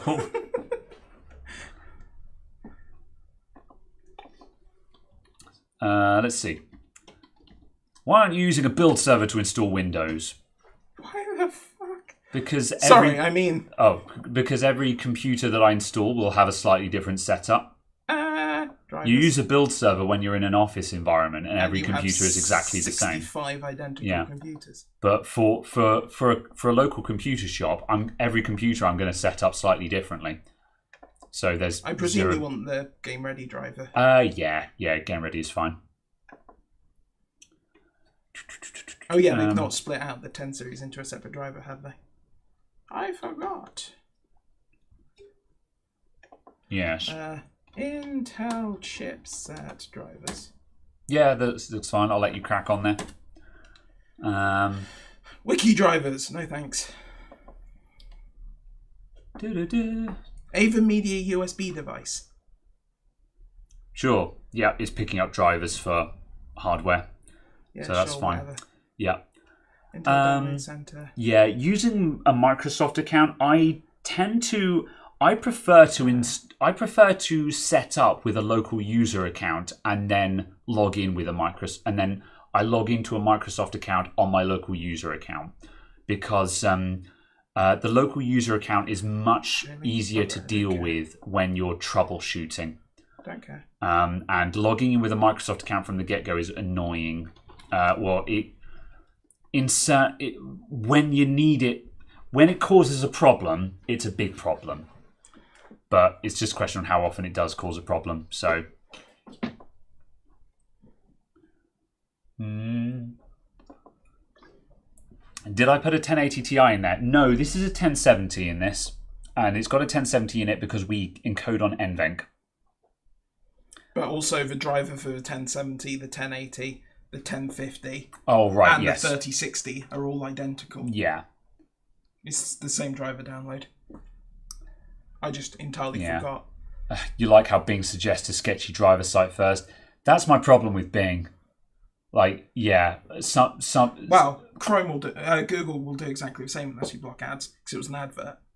Oh, was it? It was an advert. Okay, yeah. Well, Google search it in Chrome now. Let's just see what happens. Intel chipset drivers, yeah. Blah blah blah. Yeah. There we go. Intel top. Oh, interesting. Yeah. Intel, yeah, but that's still an advert. Yeah, but it's an advert for the correct thing. Sure, absolutely. Yeah. But if Intel didn't pay Bing to advertise, Intel's not going to get an advert on Bing. Yeah. I mean, we could check what the first organic result was. The first organic result was the installer for the Intel driver software. Well, there you go then. On Bing as well. Oh, okay. Yes. Yeah. That's what I'm saying. The first organic result. The actual organic search results are basically identical. Yeah. And if you block adverts to search engine function, basically the same. Yeah. Well, yeah. I guess it's really an issue of just accepting adverts for dodgy websites. But then the problem is that then you have to decide what constitutes dodgy. But that's your responsibility as an advert server, is not to advertise viruses. The problem is if Microsoft stops anyone from doing it, they'll get antitrusted again. Yeah. They're in a no-win situation there. But on the same token, I feel like Google have created the best of a bad situation. But cool. That's done. Good. And then that's still downloading. It's going to look terrible on there because it's 1080p stretched to 119 to 1200. Yeah, we'll get these drivers installed and we'll reboot. Yeah, and then we'll start setting stuff up, I guess. Adblock on Edge was to uninstall it. Edge is fine. Yeah, absolutely. Yeah. I mean, I still use Chrome, but that's just because I'm in the Google ecosystem. I've swapped over to Firefox for most of my stuff. I feel like I should do the same thing. It's just, again, this is the running theme. I have no reason to. I swapped over to it purely because I could, and because it makes zero difference. Yeah, and Firefox is a more ethical browser. I don't mean that in a sarcastic way. I'm saying quote marks just because I don't know anything about the running of Firefox, but I'm sure it's more ethical than Chrome is. It was also just a case of, so there was a browser that wasn't Chrome running. Yeah. Basically. Because obviously Edge is Gecko, isn't it? Yeah. Edge is the Gecko renderer. No, wait, hold on. Edge uses the same web page renderer as Chrome does. Yes. Because it's Chromium. Yeah. But Firefox obviously doesn't because it's not Chromium. That's the reason why I had it installed. Is Firefox still unique? Yeah. Oh, cool. Yeah. I don't know why. I thought Firefox was using Chromium as well. No, they are using a Google developed PDF sandbox. Their PDF sandbox was developed in partnership with the Chromium, if I remember, 3 or 4 years ago. Was that what the headlines were about, perhaps? I don't know. Yeah. There's also part of the tab sandboxing uses the Chromium open source sandboxing, if I remember correctly. So it's got bits of... It's got Chromium-inspired bits in it, but it's not technically Chromium. Interesting. Yeah, like the rendering engine is theirs and all of that other stuff. Yeah. Chris, you're not valid because you use Opera, which is... Oh, God. Yeah. And no. Opera's the big no-no because it's run by a literal scam artist. Right. And if we're talking about ethical browsers, This is actually too small to read. yeah. That's fine. If we're talking about ethical browsers, Opera's at the bottom of the list because the guy who owns Opera literally is a loan shark. Literally a loan shark, not figuratively, not hypothetically. Literally a loan shark, and has used a bunch of 10 cents money to loan shark in Africa. Yeah. Yeah, just literally like, a what? scam artist. There's no other way of putting it. So yeah. Yeah. Yeah, I kind of want to switch to Firefox. I've just got to actually do it. Yeah. The other It's just I'm just so used to just going google.co.uk/Chrome on everything and just installing Chrome. getfirefox.com. Yeah, I know. I know that's just as easy, but I have to just do that instead of Chrome. Yeah. And also, like, I log into Chrome and then all of my tabs appear, but like Firefox does that now anyway. Firefox has Firefox Sync, and yeah, Firefox had Firefox Syncs before Chrome had Chrome Sync, as far as I recall. Yeah, but Chrome Sync ties in with my Google account. Yeah, absolutely. Yeah, but as Firefox ties into your Firefox account, sure. But like, to be honest though, the only thing that I care about signing into Google for is, I mean, Gmail. The synchronized history is nice. Yeah. But that's other not than that, particularly relevant to me because I don't use the history for anything at all. I very rarely use it. It's good when I'm moving between computers. Like if I had a tab open on my laptop and then I go home and I'm like, oh, what was that thing I was looking at work? I can go to my history and my laptop's tab history is there. True. But that's a convenience thing, and it's something that I could easily live without anyway. So, yeah. You feel bad because you use Opera a lot? Yeah. I'm sorry to break it to you, dude. Yeah. Opera is really, really bad. Yeah. It's like the AVG browser or whatever it was. Oh God, yeah. They're literally selling all of the advertising, all of the browsing history. Yeah. And saying Chrome doesn't sell that, it just uses it itself, which is a different argument. But yeah, Google's spying is complicated. Yeah, but it's also. I'm not saying that it's justified or that it's ethical, but it's more complicated than it looks. It's not the same as just selling the data. Yeah. The other thing is apparently there was a question or a comment on there about, I can't remember which one it was. I think it was Opera, on them saving your passwords, then selling them.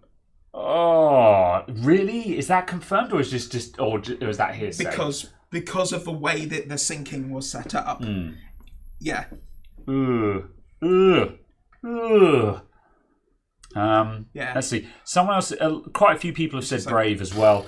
What is Brave based on? Is that Chromium based? Yeah. It is as far as I can tell, it's an older build of Chromium. Yeah. Yeah. I don't know what features it has. Yeah, I mean, I kind of got put off of Brave because one of the original things that it was supposed to be about was it was supposed to be about donating to creators. God, yeah. Yeah, like there's supposed to be an ethical ad blocker in there, but companies can just pay a lot of money to the creators of Brave to have their adverts shown. Yeah, it has the same problem that ABP has. Yeah, and also like you're supposed to be able to tip creators. Like you're blocking adverts, for example, you're blocking adverts on YouTube, but you could tip the video creators through Brave. But it's a case of, I've never received any money from them. So if anyone's been tipping me through Brave, I haven't seen any of that money. Yeah. Like, I mean, I haven't signed up with them, but if you're trying to tip me through Brave, they're pocketing that money because I'm not getting it, you know. Yeah. There was a comment at some point, apparently, that only 30% of the tip was received by the endpoint or something. Yeah. That's terrible, Muriel. But also, you know. you had to reach a minimum tipped amount before the person would receive it. Yeah. Like you as a browser, using their browser, had to tip a minimum amount before your tips counted towards people's pools. Yeah. Or something. And I was just so it's just like, I feel like, I think their heart was in the I don't know if that was Brave. Yeah. I just heard it from one of these tipping browsers, and I was just like, oh. Yeah. And like, the thing is, I'm sure that the creators of Brave, I'm sure their heart is in the right place. But obviously the problem is that your utopia only works for the people who are in it, if you see what I mean. Yeah. And so I'm not saying that it's bad. I'm not saying don't use Brave. I'm sure it's great. Yeah. However, the problem with an ecosystem like that is that it only works for the people who are in it. So yeah. But I think if I was to use another browser, I'd probably go to Firefox, because I think we can all agree that Firefox are towing the line of being a good ethical browser pretty well. Yeah. They certainly do a lot with EFF as well. Yeah, and if I wanted to get put on my tinfoil hat, I would say Firefox and DuckDuckGo or something like that. Yeah, absolutely. So yeah, no one uses the donate thing in Brave. They might as well ditch it. Yeah, that doesn't surprise me. I use DuckDuckGo as my primary search everywhere. Not because of security concerns or privacy this and so on. Yeah. Purely to see if there's a valid alternative to using Google. Yeah. If that makes sense, it's purely a case of to prove whether or not it's possible. Yeah. I mean, theoretically, because they're effectively pulling their results from Google, theoretically you shouldn't notice the difference, except less of your data is being scraped, which theoretically is a good thing. Well, no, it's its own search engine. Is it? I thought they were just pulling results from Google. It was just essentially an aggregator of sorts. Not as far as I'm aware. Yeah. Yeah. Fair enough. There's a French one whose name is completely gone from me. I can't remember. There is a French search engine, which is an actually fully independent search engine with its own database. Completely independent of everyone else. Fair enough. I did see I saw a really good infographic lately. I wouldn't be able to find it again, but there was a really good infographic that showed, it was a very simple star map that showed all of the mainstream search engines and how they connected. So, for example, you had Google, and then there was all the search engines that basically just pulled information from Google. And then there was a couple of them which pulled results from multiple sources and things like that. And it was a very good visualization of the search engine world. Yeah, absolutely. So, yeah. I saw something that caught my eye just then. Oh, Quant. Yeah. There we go. Quant. Okay, yeah. See, Chris did it. Yeah. Artie Knott says, some people have said that Chrome is slowly becoming the new Internet Explorer, cursed by its own standards. That's a half-truth. I know that there are some weird standards in Chrome, because I've seen some people who I know are very deep into web development, and who's, when they say something regarding web development, I know to take their opinion seriously. And I've seen people go sort of, oh, this new thing in Chrome is really dumb and stupid. But by the same token, it's kind of a case of if everyone is using Chromium, there's not a problem with that. But then on the flip side, of course, it locks everyone into Chromium, which was kind of the issue with Internet Explorer, is that if everyone was using Internet Explorer, you're locked with a bad standard. So for the most part, though, I feel like we can trust Google to write good standards.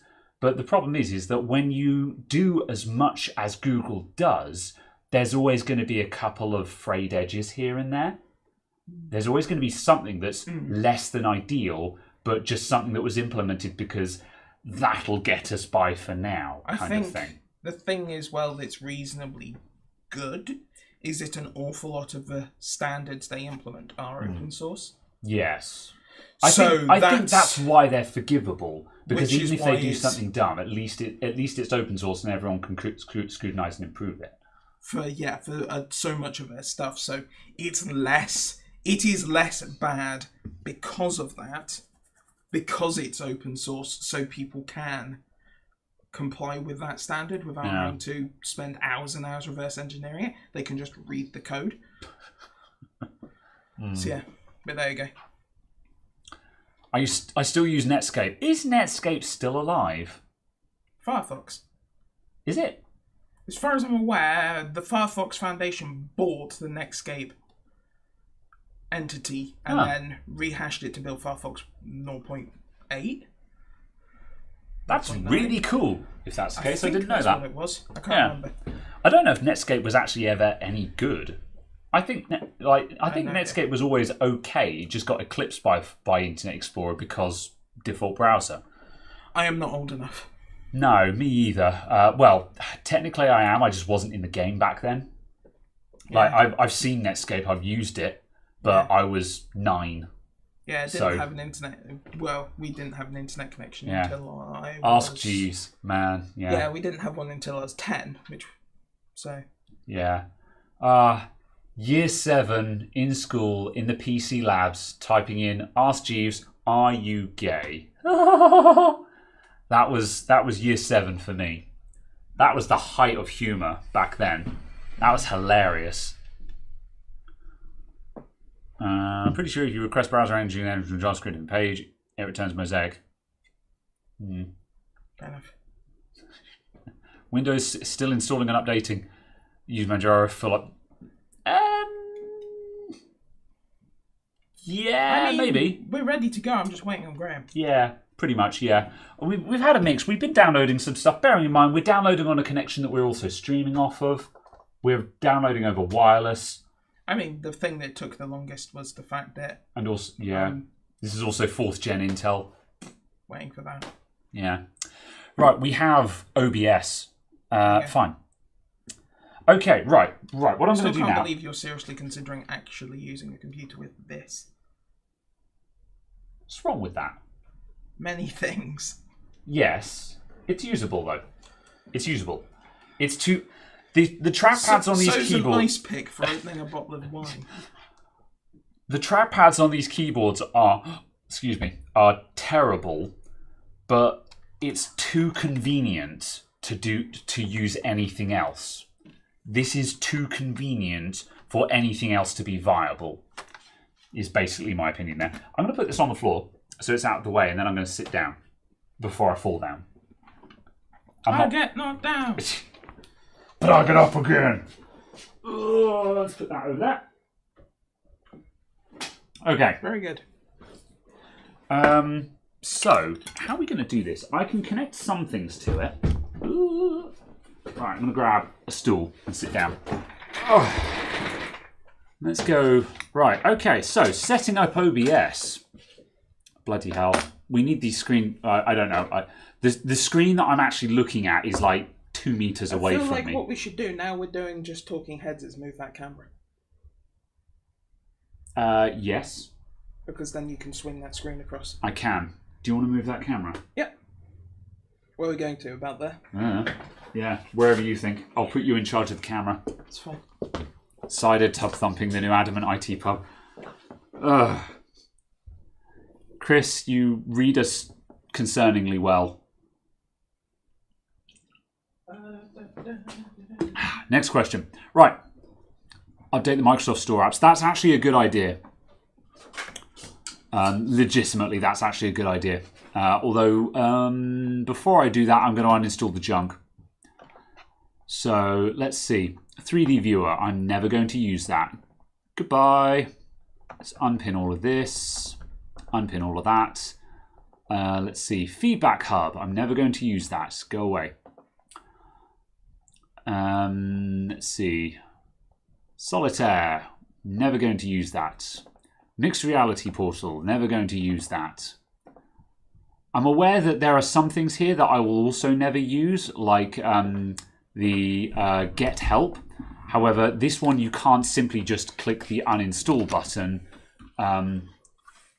Move that. I need to put this camera where it's not in my way. There we go, that'll do. You can't just right click uninstall get help. I'm aware that there's other ways. There's the camera now. There's other ways of getting rid of that, but I just can't be asked to do that. Office, no, we don't need that. OneDrive I don't use, so I don't need that. Oh no. Oh really? You've got to do that from add remove? Fine. So I'm going to get rid of that.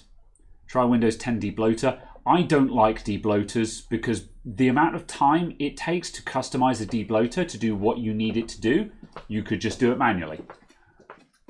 OneNote, we don't need that. My method of doing it is just running the PowerShell command and yes. reinstalling the calculator, and then I'm done.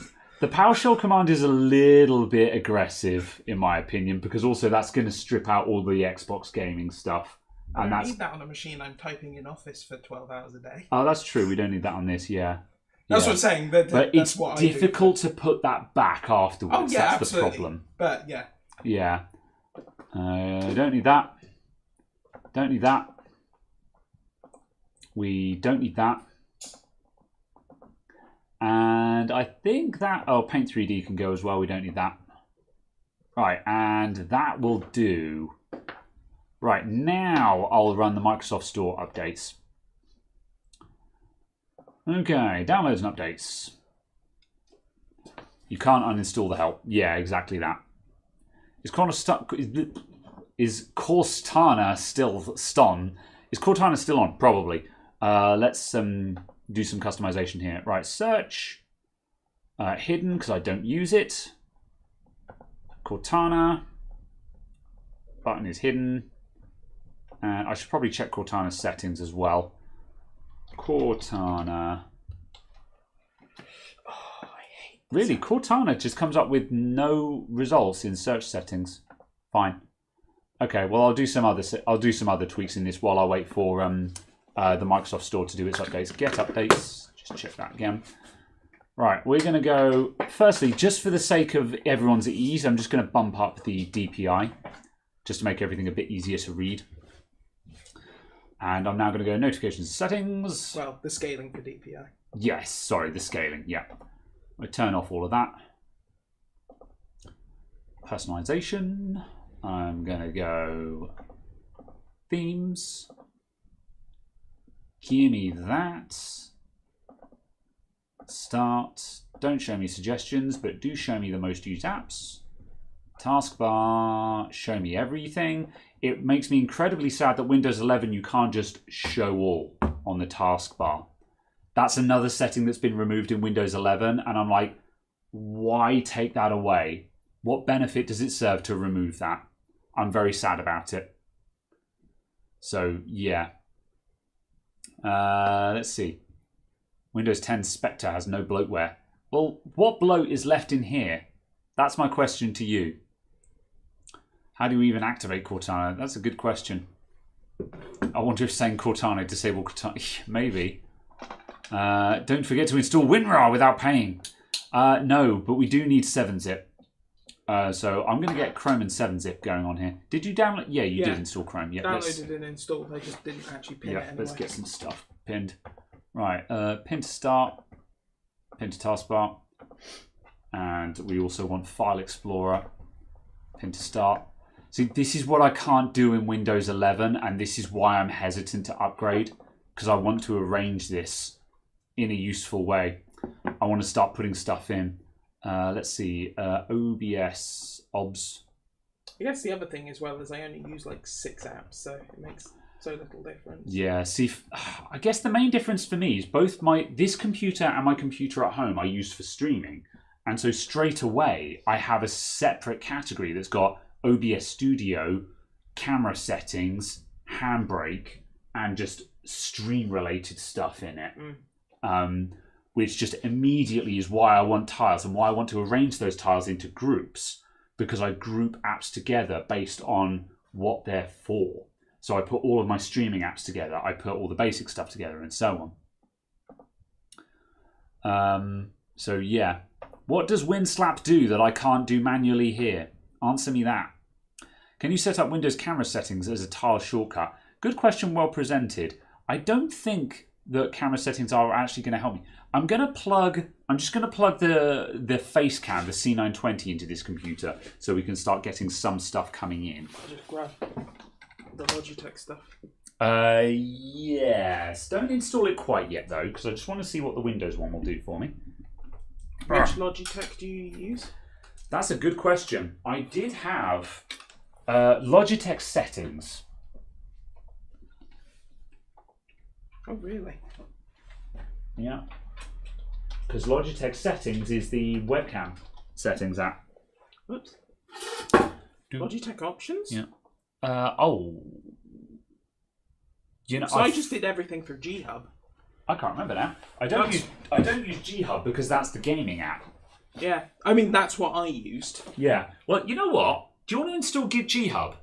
Yeah. And I'll see if it's any good. Because the camera settings app that I'm using from Logitech is garbage. So, I mean, they all are. Oh, yeah. But we've been over the fact that it's kind of a limitation of webcams. Well... And they kind of don't want to fix it. It's not... yeah. Yeah. Yeah, no. I was saying it's kind of a limitation of them, and they don't want to fix it. Yeah. Because I presume they sell business cameras that are the same thing, just with a different software package. Gross. I mean, why wouldn't you? If you can sell the same product twice, but one of them you can make 10 times the amount of money on it. Yeah, it'd be that way, doesn't it? What about Stardock Start 11? I don't want to use a third-party launcher. That's the problem. I don't like installing third-party software because it means that... here's the thing. Let's say you install Start 11 on your home computer and you get that set up just how you like it. Then you sit in front of another computer that doesn't have it.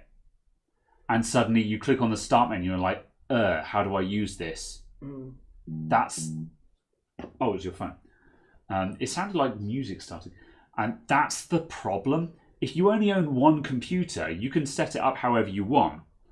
But I use lots of computers, and I'm not going to install Start 11 on all of them, and I'm not going to install Start 11 on every customer's computer either. Because also it would be objectively bad to install Start 11 on customer computers because I'm training them the wrong way to use Windows. I'm training them a different way. And that means that customer is then going to learn how to use Start 11, not how to use Windows 11. And that's the wrong way to teach someone.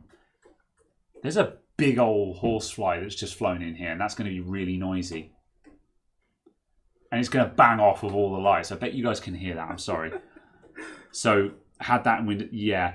So, this is the problem with third-party stuff. Let's start building up some scenes. No way. Yeah. Oh yeah. I don't get me wrong. Yeah. I'm not saying that. I'm just saying this is my problem with that. And I kind of like to set stuff up the way I'd set it up for anyone else. Let's see. Right. Let's do some basic settings in OBS. So we're going to be running 1080p 1080p. We're going to be running 60 frames a second. Apply. So I'm not going to set up stream right now because that requires putting in sensitive information. But all I would do for stream is we'd set the service to be YouTube, and I would click on connect account and sign in with my YouTube account, and that gets us. Does that just take you to the Google sign-in page? Probably, yeah. Click it. Yeah. Does it actually take you to? Oh yeah, it just takes you to a Google sign-in page. That's right. And then we authorize. Cool. Yeah, we authorize OBS to use it. So this is great. That's actually. That's right. Doing it properly. Yeah, you used to use stream keys for all of this, and what the stream key was is basically it's just a password that long, like literally that long, that was just a password to send a video transmission to the stream account. But stream keys are very much obsolete now, and if you should not be using a stream key. If you're using a stream key, stop using a stream key and use account authentication. Because the problem with the stream key is if someone gets your stream key, they can just start broadcasting to your account with no checks at all. Which is why when Twitch got hacked this week, they reset everyone's stream key. Because the problem is we don't know if the stream keys are in the hack or not. And if stream keys are in the hack, it basically means you can download anyone's stream key and just start broadcasting on their account with no login. And so stream keys are very, very bad, and they're obsolete. So we don't use those anymore. It's exactly the same as someone could do that if they had your username and password. Yes, but also because multi-factor, you'd now need their username, their password, and multi-factor. Do you have to have multi-factor to be able to stream on You don't Twitch have to. However, I'll say this now: if you are on Twitch or YouTube and you're not using multi-factor, you're a fucking idiot. Turn it on. Anyway, so. Seriously, people, use multi-factor. And the reason why I say that so aggressively is because every week someone on my friends list, someone in either a circle I know of or a circle of a circle says, my Discord got hacked, my YouTube got hacked, my Twitter got hacked. And I'm like, why aren't you using multi-factor? I mean, and also the other response is, why are you reusing your passwords? Yeah. I'm like... I say this so savagely because people are still getting hacked. And they're getting hacked because they're not using multi-factor. And they're just reusing their passwords. Yeah. It's not difficult to not get hacked. So yeah. Stop doing that. Yeah. Anyway. I mean, when the entire platform gets hacked, It's an entirely different conversation. That's right. And you're just like, the entire platform was had. The recent Twitch hack, Twitch got owned pretty bad. That's not the user's fault. But on the flip side, was I worried? No, because I use multi-factor. And I mean, that much being said, I did go and reset my stream key because that could have compromised me. However, I changed my password for good measure, but was I worried? No, because I had multi-factor. Yeah. So even if they had my password, they still can't log in. Yeah. So, but whatever, I'm ranting. Anyway, so blah blah blah. I won't set that up now. Output. So the outputs, we are going to go to advanced mode for this. And so firstly... I genuinely can't read that now. Yeah, this has gone very squicky. Engage glasses. Yeah, I'm going to quickly apply this and then just relaunch OBS just so it might pick up the scaling. I think it's because it's a stretched 1080p image. Potentially, yeah. We might need to relog as well just to get this to work properly. That's slightly more legible. I'm just going to log out and log back in again just to see if that fixes scaling. There. Sign out. Holy dust, Batman. It sure was. Right, okay. I'm going to quickly back read chat because you can have reset to the start menu to the left. Yeah. You like the aggressive side of Graham. Thanks. Every time I do it, I'm just like, I probably shouldn't have been that mean. That Maximize is behaving very oddly. Right. Is that any bigger now? I don't know. That looks slightly more legible than it was before. Anyway, right, so we're going to advanced output mode. I'm not going to set up... Well, actually, I can set up streaming. So I'm going to stream at 4 megabits. I stream at 4 megabits because... actually, because we're streaming to YouTube, I could bump that up to about 8 or 9. Yeah, I can't remember what speed I actually got in here. I think I've got 10 meg up in here. No, I'll have 20. I'll have either 10 or 20. I'll go to 6 because we could easily manage 6. Because YouTube has... if you're streaming to Twitch, I recommend streaming at 4 megabit per second. Twitch does support 6. However, on Twitch, you're not guaranteed to have transcoding. And that means you kind of want to try and get your bitrate down if you can, because otherwise you're basically just giving the middle finger to anyone who doesn't have good broadband. And if you're on 4 megabit, it just means that people who don't have good internet connections can probably still watch your stream. Whereas if you're blasting out at 6 megabits with no transcoding, anyone who's got crap internet, well, it sucks to be you, I guess, you know. So I recommend doing 720p 4 megabit for Twitch.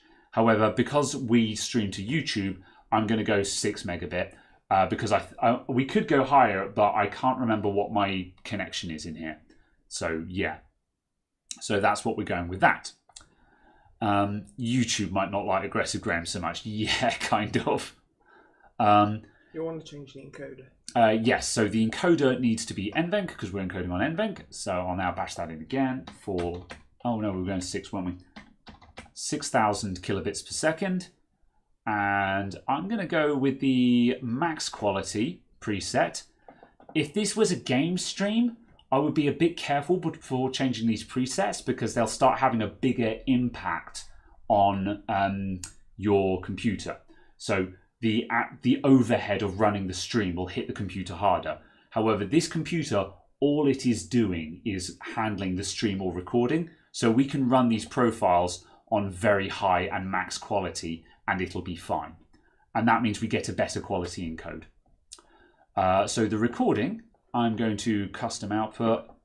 I'm going to output to a file and we're going to run, I'm going to run MKV, wherever the hell that is. Man, OBS supports so many formats now. It's glorious. Where the hell is MKV? MKV is Matroska audio, Matroska. There we go.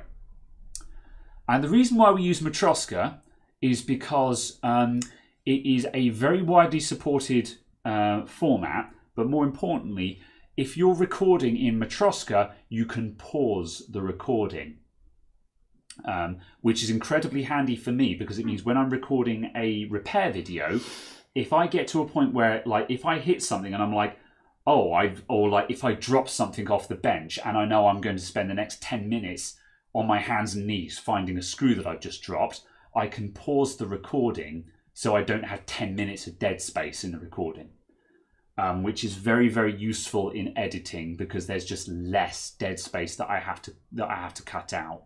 Yeah. Recording FPS and then stream back in 30. Probably I need to check what I'm doing there. And the reason why we don't record in MP4, I think MP4 can be paused. However, we don't record in MP4 because MP4 you don't record using the container MP4. The container MP4, no, because if you record in MP4, you don't need to transcode after your recording. Whereas Matroska and Flash video, you really need to transcode before editing. However, in MP4, if OBS crashes while you're recording, you will lose the entire video. Whereas if you're recording in Flash video or Matroska, if OBS crashes mid-record, you only lose at the point of the crash. Everything before then, you still save. So it means as long as you see that OBS has crashed, or if you spot it because it's silent exits or something like that, you don't lose the whole video, which is incredibly valuable. However, it does mean that I have to transcode before I edit. But that's why we record in Matroska. You have to transcode because you're recording in the Flash format inside the Matroska container. Sure, that. Yeah. Because you can record in MPEG-4 video encoding inside the Matroska container. Because Matroska is purely a container. Containers are weird, man. Yeah. I'm working on... Yeah. Stop being inaccurate, damn it, Graham. It literally says container format. Yes. But also it doesn't allow me to select what format I'm doing inside the container. It even says container format. So it's format and container. But I know what you mean. You're right. The Matroska is a container, etc., etc. Whatever. So yeah. But also this is a very 30,000 foot overview. It's also just a case of it's convenient. Yeah. I'm going to be recording in 4K and I'll explain why in a minute. So for the reason for that, I'm going to change this to 20,000K. Is that it? I probably could go higher, but I don't think there's any benefit to going higher because I'm on webcams. Webcam sourcing as well, aren't That's right. So 20 megabit for 4K is on the low side. If I were recording all the videos with this camera, I'd probably want to go higher than that. However, because I'm recording with webcams, there's no benefit to being above 20 megabit. So that's why I'm selecting that. Oh, there is a video encoder selection there. Yeah, that's what I'm saying. Yeah, there we go. Because it's using the lib264 encoder. Yeah, it's been a while since I've gone through all of this. That was my point. Yeah, I'm also a can deep in Cider, so shush. What a pity. You'll disappoint Chris. I'm sorry, Chris. I'm not a raging alcoholic. Yeah. So that is set up how I like it. That will do for now. Oh, you can apply encoder settings. That's Indeed, cool. you can do a lot in here if you want to. We could adjust the audio bitrate if we cared that much about the audio, but we don't really, so that's fine. That's okay. Incidentally, we can also rescale the output, which is more useful in streaming. So for the streaming, however, we could rescale so you don't really want to rescale at the encoder if you can help it. We want to rescale at the video option. However, if you wanted to stream at 720 but record at 1080, we could rescale the stream encoder to 720 while recording a 1080p copy. However, we're not going to do any of that. I'm actually going to set this to 4K, and I'll explain why in a moment. So 4K, what's the 4K resolution again? 20, oh, it's higher than that, isn't it? I can never remember. I'm going to Google it because that's going to be the 3840 by 2160. 3840 by 2160. 3840 by 2160. And there we go. There we go. That's that. audio settings, I'm going to have to change these later. The desktop audio will be whatever the default capture device is. Then my mic aux audio, I tell you what, I'll just quickly plug the Rode into this just so we actually get an audio output.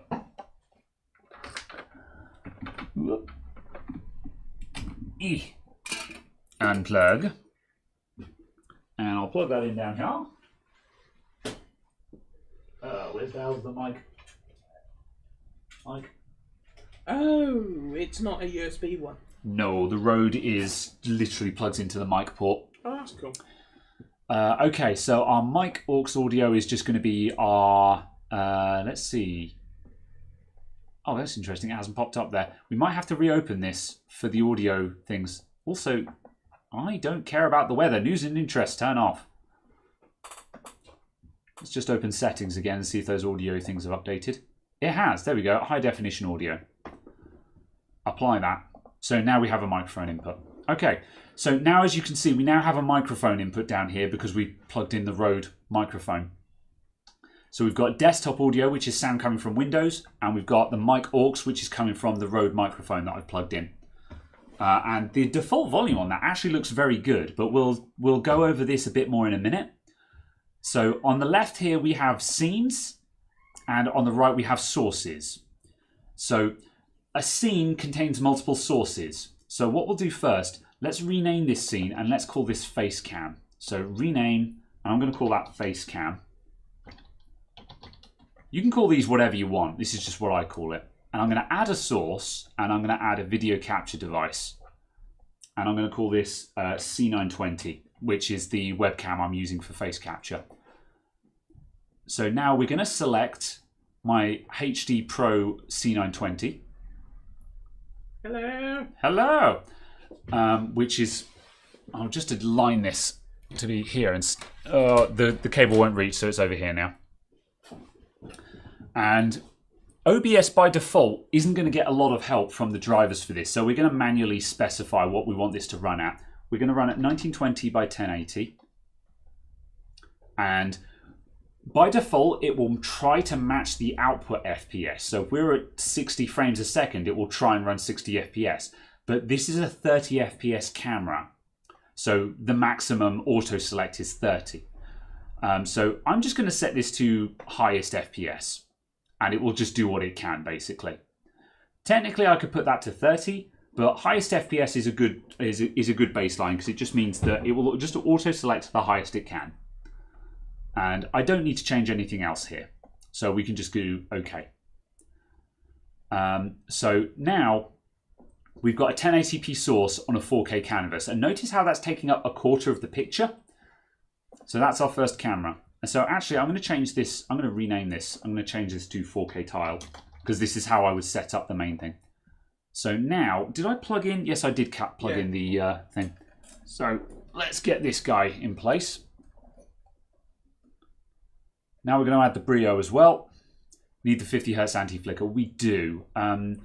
What options do I get on this? Let's add another scene. No, I'll keep going with this. I'll come back to that in a moment. Let's add another video capture device.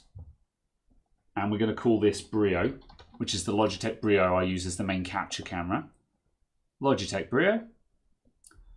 And this camera is a 4K camera. But again, we're going to do the 1080p capture because the 4K capture is limited to 30 FPS, but at 1080p, this camera can do 60 FPS, which is why I have it.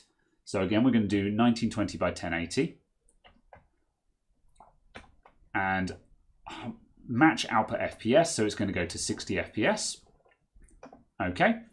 And I'm going to arrange that. I'm going to put these how I normally have them.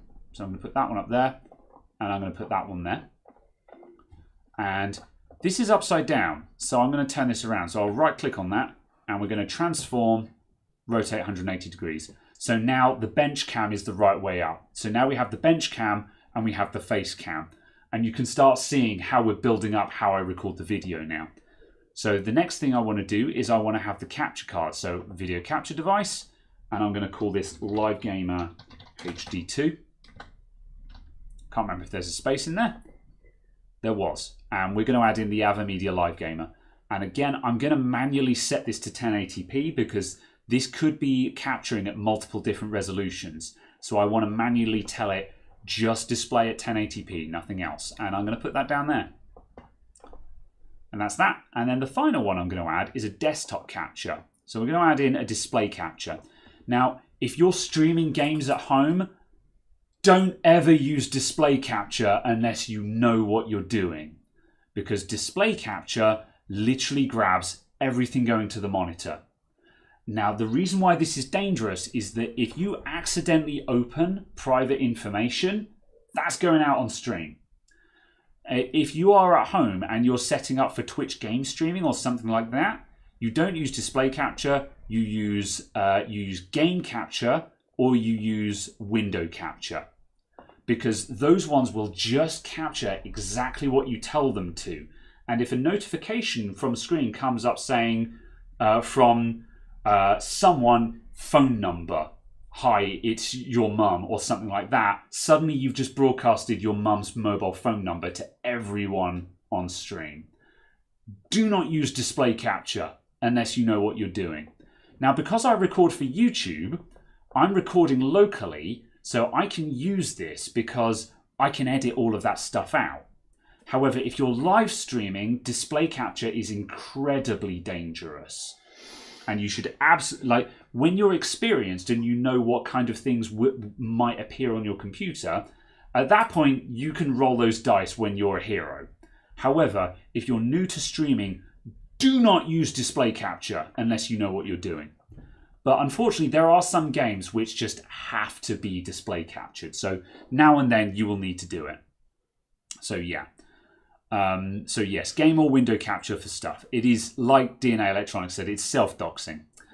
However, again, because I'm recording for YouTube, I record videos and then I edit them later. So if anything comes up that I don't want to be there, I can just edit that out in post. So it's no problem for me. And display capture is a lot more convenient because I know nothing's going to happen. So these controls I've got down here, I can turn these things on and off by hitting the I to make them appear and disappear. And the lock means I can't accidentally move them. So if I unlock this, I can move it around. And then if I lock it, it's locked in place and I cannot move this. So I can't accidentally drag the scene around. So we're going to put that in place. So now, as you can see, I've got this tile arrangement of all of my captures. I've got the bench cam, I've got the face cam, I've got the HDMI capture card, and I've got what's on my screen. So this now means that if I'm fixing a laptop, I've got the laptop, I've got my face, I've got the HDMI output from the laptop, and I've got the schematics for the laptop.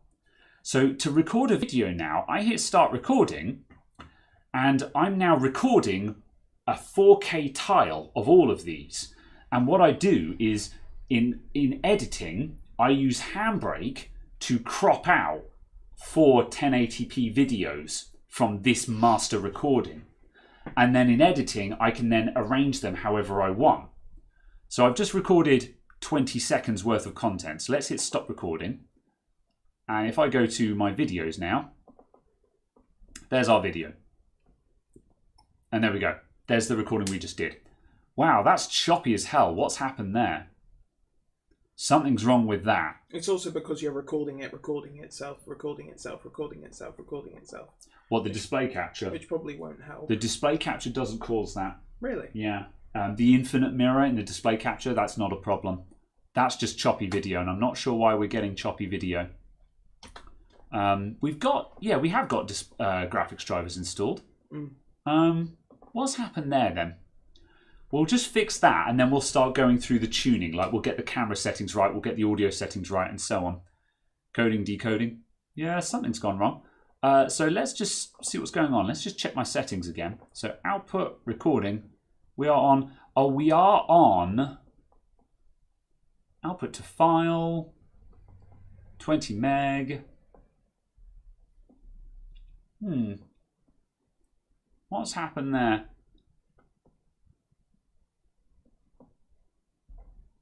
I don't know. Oh, hang on a sec.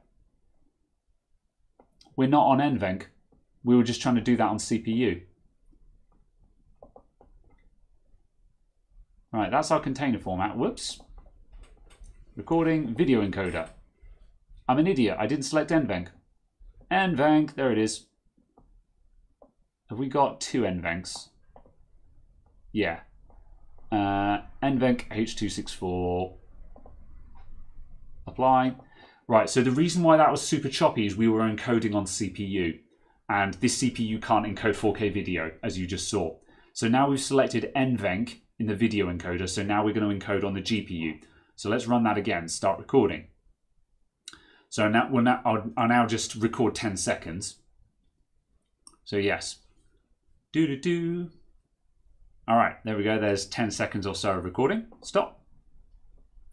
And let's open videos. There we go. And as you can see, we now have a smooth recording of 10 seconds worth. Good. Right, so that's the tile format. So now let's start doing some other scenes. So I'm going to add another scene and I'm going to call this face cam. So normally I use this in certain situations. So now we're going to add another video capture device and we'll use the existing one that we've already added called C920. And I'm going to stretch this to fill the screen. There we go. So now we've got a dedicated just the face cam. And I want to tidy this up because we've got horrible flicker. So let's start fixing this camera and optimizing it. So firstly, if I go to configure video, this is the Windows camera property. So we can do some settings on this. The first thing I want to do is fix the anti-flicker. So if we set this to 50 Hz because we're in the UK and apply, the shimmer has stopped because we've now synchronized the shutter with the 50 Hz mains frequency of these lights. And so we've got other stuff in here. I don't know if I want to use this or not because this is kind of janky, but it actually gives me control, like exposure, that the Logitech settings don't. And I need to do some experimenting to find out which I want to use long term. But we can do this, or I can... Did we install? We didn't actually install the Logitech. She said don't install it. Yeah. So alternatively, we have downloaded but not yet installed Logitech Hub. So I tell you what, I'll install that and we'll just run that through and we'll just see what this looks like. I need to actually do some experimenting to see if I want to use this or not. So let's start running that. Logitech G Hub install. Oh my, oh yeah, fine. I thought that was gonna, yeah. I don't want to know how much space this thing is going to use up. So normally I use Logitech camera settings, which is the Logitech software just for webcams, but it's kind of janky. It's super janky. So I'm going to try G Hub just to see if that's better.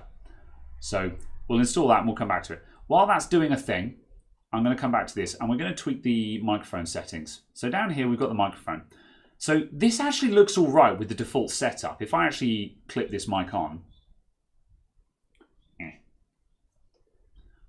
I actually clip this microphone on, that actually looks quite good. My voice is just touching the red, which is where I would recommend aiming for, because I'm giving the maximum... Oh, thanks. Apps that steal focus. I hate apps that steal focus. Fine. We'll come back to that in a sec. So ideally, you want your microphone to just be tapping into the red on like plosives and butts and things like that, because then you're giving the loudest possible output without distortion. However, if I hold the mic up and scream into it like this, you'll notice the whole bar is going red. That means we're clipping, and that is going to distort viciously in the recording. I noticed that Logitech has just screwed with my camera settings. We'll fix that in a moment. So in order to fix this and to stop this red clipping, let's just do some adjustments. So I'm going to go to Filters, and I'm going to put in a limiter. And we'll just call that limiter. And I'm going to set this to come in at -3 decibels. So this means 3 decibels before 0. So before we hit the clipping point, the limiter will activate. And it will prevent the volume from going any higher than that for 60 milliseconds and then release again. So now when I hold it up like this, notice how we're hitting the very top of the red, but the whole bar is not going red. So what this means is that I'm destroying the audio quality, but I'm not going to make that horrid that melts people's ears when they're wearing headphones. So we're limiting the damage here. This will still sound like garbage. However, it won't destroy people's eardrums like when you get that over-enthusiastic hype streamer. So, Logitech camera settings got replaced with Logitune. Oh, I'll have to check that out as well. So that's a thing. DJ Adamant Sprint, yeah. You know. Do I sound like I'm on old-time radio? So that's our basic thing. The other things that you might want to set up in your microphone settings as well, I would also recommend having some kind of noise suppression. So there are two options for this in OBS. There is the good quality and the low quality one. Now, the good quality noise suppression is... Speaks one, yeah. Yeah. The good quality noise suppression is very, very aggressive. It's very, very good, and it will isolate just your voice. However, I've actually stopped using this because it also cuts out all the desk noises. And for my videos, it makes them feel very clinical. And I actually want people to be able to hear the screwdriver noises and the click of the laptops as I put panels into place and stuff like that. And if I use RN noise with the good quality one, it actually cuts out all of the desk noises. Now, in some instances, that would be good. However, it actually makes the videos very cold. People who watch all of my videos will have noticed that I went through a phase where the desk was silent and all you got was my voice and nothing else. And like the sped up sections were just dead silent. That's when I was using RN noise. Whereas I've actually switched back to Speaks, which is a lower quality one. Now this will cut out cars going by outside. So when a car roars by outside, you won't hear that, but you still get the clink of the desk and stuff like that. You still get all of those noises. So it means that you can hear what I'm doing, you can't hear what's going on outside. So I strongly recommend experimenting with this. If you're recording an activity that you're doing, like I'm doing, a lower quality one is better. But if you're doing a game stream, you want to cut out everything that's happening in the room. Or maybe you don't. Maybe you want, if there's someone in the background, or if you're recording with two people, like, for example, if I was using the Rode mic right now, we can actually test this.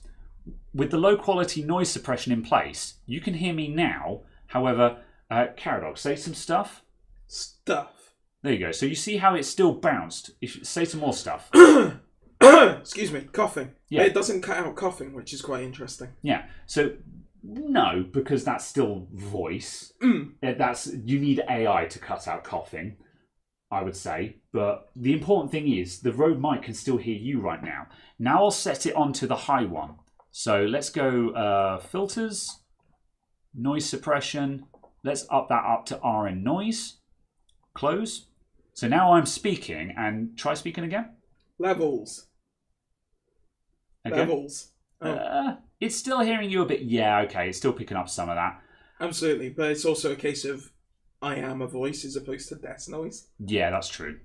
It's getting a bit of that. Yeah. But it's massively suppressed. Yeah, this isn't the best example in the world. You'd have to do recordings and playback to really demonstrate this. Yeah, but that's much higher. Yeah, this is difficult to demonstrate without actually doing a record and playback test. But trust me on this, that's the difference between them. So yeah, so that's it. Anyway, so I use, discard. So I use Speaks for that reason, because it gives me a better sound. Oh, that's what we're on now. Good. Then finally, another one that you may or may not want is gain filter. I'm going to add this in, but for this mic, right now, the levels are actually good. The levels are exactly where I'd want them to be. So I'm not going to add in any gain. However, if you are having difficulty getting your mic volume up, you'd want to add in some gain and add in, say, 5 or 10 decibels of gain, depending on how good your mic is. However, keep in mind that gain amplifies everything, including background hiss and background noise. So gain is bad. You don't want gain unless you've got no other choice. If you can, move the microphone closer to your mouth. However, if you can't get the microphone any closer, if you've got no other options, gain will get your microphone volume up. So if I dial in 5 decibels of gain, now as you can see with normal volume, I'm well into the red, no problem at all. And if I bash in 10 decibels of gain, let's just up that to 10. Now at 10 decibels of gain, we're clipping again because we've just completely obliterated the microphone. So, however, we don't need that gain because the mic is 2 inches from my mouth. So, yeah. So what I'm going to do, I'm just going to set that back to 0. But I always leave the gain filter there because it just means that if I'm recording something or if I'm live streaming and I'm like, this is too low, we need more volume, the filter is already there and I've just got to open it and just turn up the gain slightly. So I always run those 3 filters on my standard setup. So that's the audio setup. So you'll notice we've got a couple of other things. We've got C920 there. So that's the audio output from the camera. I would actually disable this because you don't want to use your camera's microphone. It's bad. It's bad. So I'm actually going to disable this. I'm going to go to settings. Whoops. I'm going to right click on there and go sound settings. I'm going to go sound control panel. And in recording, I'm going to disable the C920's microphone. And if we go back to OBS, that is still there. However, if I restart OBS, that will now disappear because it's no longer available as an audio input. No compressor. I don't run a compressor. Compressors reduce... It's still there. Fine. Okay, fine. I'll just hide that anyway. I'll hide that in... Actually, hang on a sec. Unhide. Mute it and then hide it. If you're not using something, mute it. And I'm going to mute desktop audio as well because I don't want Windows ba-ding noises to come through the recording. So certainly yeah. Unexpected ones. Indeed.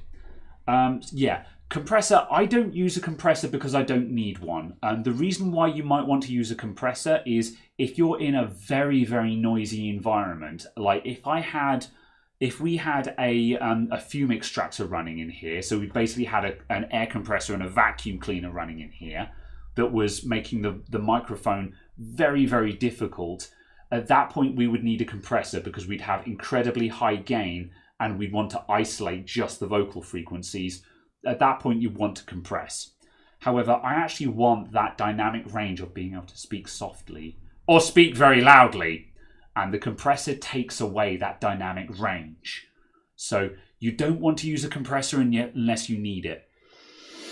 Yeah, how easy? It's often a case that a little bit of compression on there, like 5 decibels or so, can help with certain setups. Yeah. Certainly when you have a dynamic microphone reasonably close to you, it can just clamp the very top and the very bottom, keep you to a slightly smaller dynamic range, which means it's easier for people to set you to a volume they like, because there's a fraction less dynamic range, and also it means that you don't ever go too quiet. Yes, it lifts up the bottom a little bit. I was about to say, I have seen streamers who at times speak very softly, but when they're excited, they get very loud. And they are a prime candidate for a person who should have a compressor on because it means that when they're speaking softly, it's bringing their volume up. And when they're excited, it's just nudging them down a bit. So yeah, that's a good time to have a compressor. But I don't feel like I need a compressor because I've been speaking on camera long enough to know how to speak on camera. I've never had formal microphone training, but I've got a lot of self-taught microphone training. Excuse me. So yeah.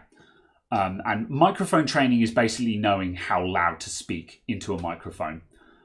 It's knowing how close to hold the microphone and things like that. Because if you ever do, like I've worked at conventions where I've been on stage with a microphone with a handheld mic, and if you give the mic to an audience member, they'll hold the mic over here and speak softly, and you're like, here, the mic needs to be at your mouth, And so it's also the thing is why you'll see a lot of performers have a microphone, hold it like that, and then have their thumb hooked like that, because the thing is to put the thumb on the bottom row of teeth. Yeah. And then it's a fixed position every single time. They can dial in the microphone for that position, and it's a position they can very quickly return to. So they can do big gestures and then quickly return onto a position. That's why you'll see singers on stage, you know, they will hold the mic, they'll be going bah, bah, bah, into the mic, but also if you're watching like a metal band or if you're watching a singer who has got a very I don't know my musical terms, but if you've got someone who's like a very operatic singer who's suddenly going to go no kind of thing, when they're doing that big noise, they'll move the microphone away. They'll do the verse like this. They'll be like, "This is the verse of the song, and this is the chorus," kind of thing. That's what they'll do, and that's microphone training. And as I say, I've had no formal microphone training, but when you record, eventually you'd learn it over time because you listen back and you'd be like, that sounded awful. What went wrong? Oh, the microphone wasn't close enough, or I was too close, or the gain was too high. You figure it out over time. So yeah, it's worth noting at the moment that the microphone is way too far away from us. It's all the way over there from the previous setup. Like this, what we're doing right now isn't an ideal microphone setup. We should have moved it when we moved the camera. And the thing I keep forgetting is because I'm used to speaking on the dynamic microphone. Yeah. It's like you going, oh yeah, I'm talking on a dynamic microphone. Yeah. And then I'm like, oh no, I'm actually in a room talking on a room mic that's actually a condenser mic. And I keep forgetting that. Yeah. So because we have two diametrically opposed recording setups. That's right. You're very used to speaking softly on the mic, whereas I'm very used to projecting my voice. So for me, I'm constantly going, da da da da. I'm recording. I'm live on camera right now. Ha da da da da. This Sunday. Whereas you're sitting there talking like this at a normal volume kind of thing. So yeah. So your karaoke time wasn't wasted. Yes, indeed. Elgato mic's any good? I don't know. I didn't actually know there was an Elgato microphone. Just one that was. I presume there's one sold on their website. I'm going to look at the Elgato website. The Elgato microphone is fairly new, I think, because it came out at a similar time to their new webcam. Their webcam looks to be fairly good because it's got a big lens on it. And a big lens means that you'll get a better picture, basically. But I don't know. I haven't tried it. Right. While I'm waffling, I'm going to set up... I'm very much just looking at... Let's set up G-Hub and see if it gives me decent camera control. I don't care about any of this. Just launch the heckin' thing. The Elgato Wave 3. Yeah. It is a microphone and digital mixing solution. Oh, yeah. What? I have mixed opinions about that. I think the idea is that it allows you to mix in your microphone volume with the speaker volume and stuff like that. And I'm like, you should be doing that in OBS. You shouldn't be doing that at your mic. Tweak input gain, adjust headphone volume, cross rate between mic and PC mix. Yeah. Oh, I see. Apparently people have been comparing it to like $50 microphones. But then the problem is that the value of a microphone, sometimes it's on how well it's known. Like, for example, when I do game streams on Twitch at home, I'm using a £20 microphone. That's like $30. At home, I have a $30 microphone, and it sounds good because I have it set up well. Not because it's a good microphone. Right, yeah. So the way it's doing it is because it's a USB-C microphone. It's obviously appearing as the audio device you play your sound to. And then you plug your headphones into it. It's got the same back as like my one does. Yeah. To be honest, that's reasonable. Oh, interesting. Yeah, that's reasonable. Because I have a similar setup at home where there's lots of dials. Because the problem is you have to understand that when you're setting up volumes for example, a game stream, there's a difference between how loud the game is for you and how loud the game is to the audience. Yeah, the difference between your headphone mix and the stream mix. That's right. And I'm not going to drill into how to do all of that here because we'll be here all night. Although I do want to do a crash course in OBS sometime where I actually explain all of this stuff. But we're running out of time today. It's also got some built-in clipping protection. Yeah, that's nice. Which is handy. Yeah, because clipping is the biggest deal. That's why you set that... £160 though. Oh, that's a deal breaker. £160, no. £160 for a USB condenser mic, no. Yeah. No. Or £200 for it with a pop filter, shock mount, and an extension rod. Whatever the hell an extension rod is. 40 quid for one of these? Get out of here. These things are £10 on Amazon. The hell out of here. And also, I mean, pop filter, Assuming it's a good pop filter, that would be That's reasonably fair. inexpensive. Yeah, you do want. I mean, I use a sock on, well, not a literal sock, but I've got a foam filter on my microphone at home to deal with pop. I don't like pop filters because they're big and they get in the way. I prefer just to put a foam cover over it, which is good enough for the most part. Yeah, absolutely. So yeah. The Audio-Technica AT2020 is the king of condensers. Probably. How much is the AT2020? I don't know. But I'd still contend that the Samsung is. We're currently recording on a Samsung CO1U, and that's a USB condenser microphone that's 2 meters away from us right now, and the sound, as you'll probably think, is not bad, considering it's a condenser mic that's 2 meters away from us, which is not particularly good. The AT2020 is £81.14 off of Amazon. £81, that's good. That's pretty good, I think. Fine. Yeah, I think that's a reasonable price. I mean, I'd pay 80 quid for a Samsung CO1U. I'd call that good value. You know, so yeah. Let's see how this thing sets up. So, right, this interface is too big. I immediately don't like it. Let's see, video. Filter. Why can't I change any of these? Right, we've got to figure out how to use this. Camera is either disconnected or in use by another application. Is it not going to let me change settings because it's in use by another thing? Ew, cartoon. Oh my god, can we set custom? You can apply new filters. No. Oh my god, do I have to add new filter? I hate this already. Add new filter? Okay, there we go. New video mode. Now I can set it. Okay. I see they still don't allow us to set custom exposure, but sure. Sharpness, white balance. Okay, the auto white balance is a bit off, so let's just tweak that. Let's add a little bit of warmth into that. And saturation. Actually, I think we wanted natural and boost the saturation just a tad. No, I think we did want a little bit of white balance. That's something. There's no manual focus, and that is immediately a deal breaker for this app. What do you get if you click the cog in the top right? Let's find out. I can disable this device in G-Hub to allow other software to have full control. That's quite nice. You can specifically tell G-Hub not to mess with a device if you're controlling it from another application. That doesn't help me now, but that's actually a very nice feature that you can tell G-Hub to ignore a device.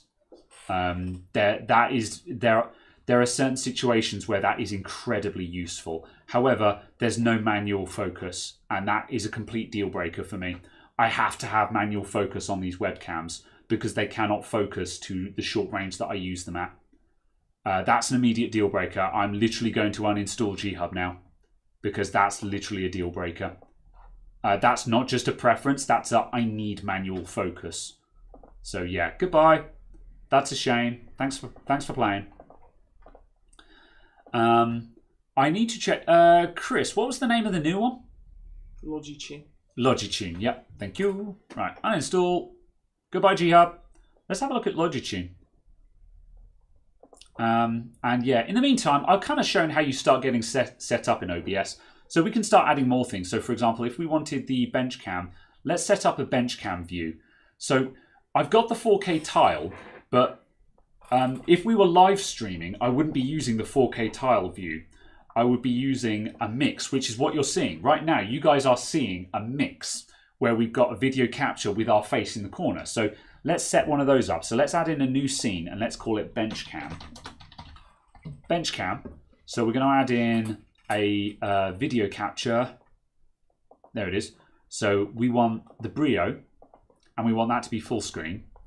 And I want to turn that around because the camera is upside down in the way that it's mounted on the bench. So I'm going to rotate that 180 degrees. So now the picture is the correct orientation. I want anti-flicker. Well, we're gonna mess with that in a sec when we deal with this. So let's go configure video, anti-flicker. There we go. Let's fix that. And I want to have my face in the corner. So let's add another video device. and we're going to add the C920 because we've already got that as a source in another scene. And I want that to be in the top left, and I want to make it smaller. Now, because for OCD reasons, I could just resize it like this, like that. But I want it to be an exact size because for two reasons. Is that, number one, OCD, I want to know that it's set to a specific size and it's not a weird resolution. But also, if I have to set this up again, I want to be able to resize it to exactly the same size so I have consistency across videos. So I'm going to right click on it and I'm going to edit transform and I'm going to manually set the size. So what I'm going to do, I'm going to reset the transform on that. Let's reset that transform and let's... Also, arguably, what you'd want to do is you want to make sure that all of your scaling is an integer scale. Indeed. So then the bicubic scaler has less work to do, so you'll get less artifacting.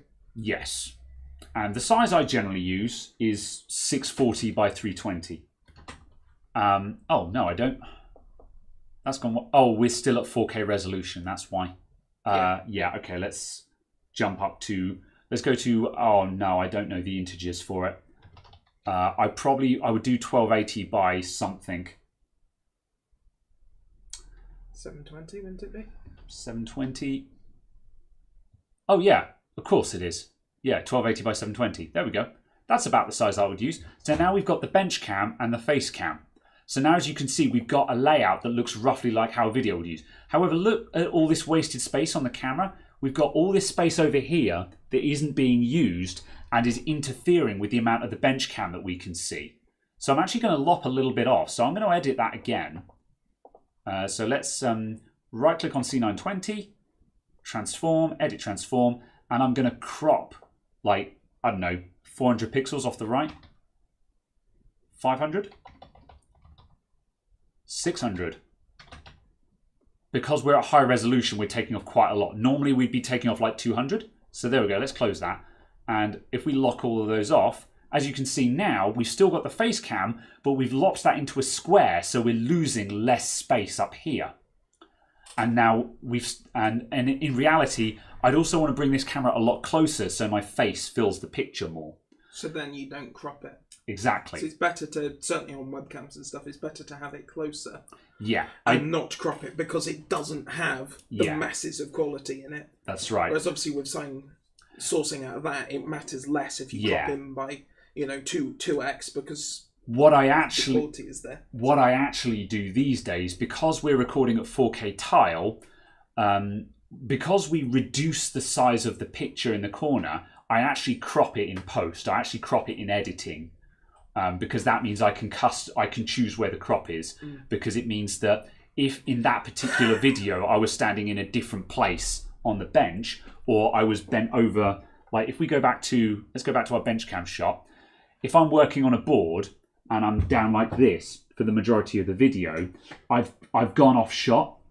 However, on the 4K tile, I'm still in shot, which means in editing I can move the crop to where my face is. The other thing you could do if you really wanted to get into that is start using like After Effects and stuff, and stabilize yourself inside the frame. Which looks dreadful, but sure, we could do that. So yeah, can you add Android cam? Yeah, I can't add the Android cam right now. I'd have to download the software for that. Did you leave your phone out there? No. Okay, yeah. We can set that up.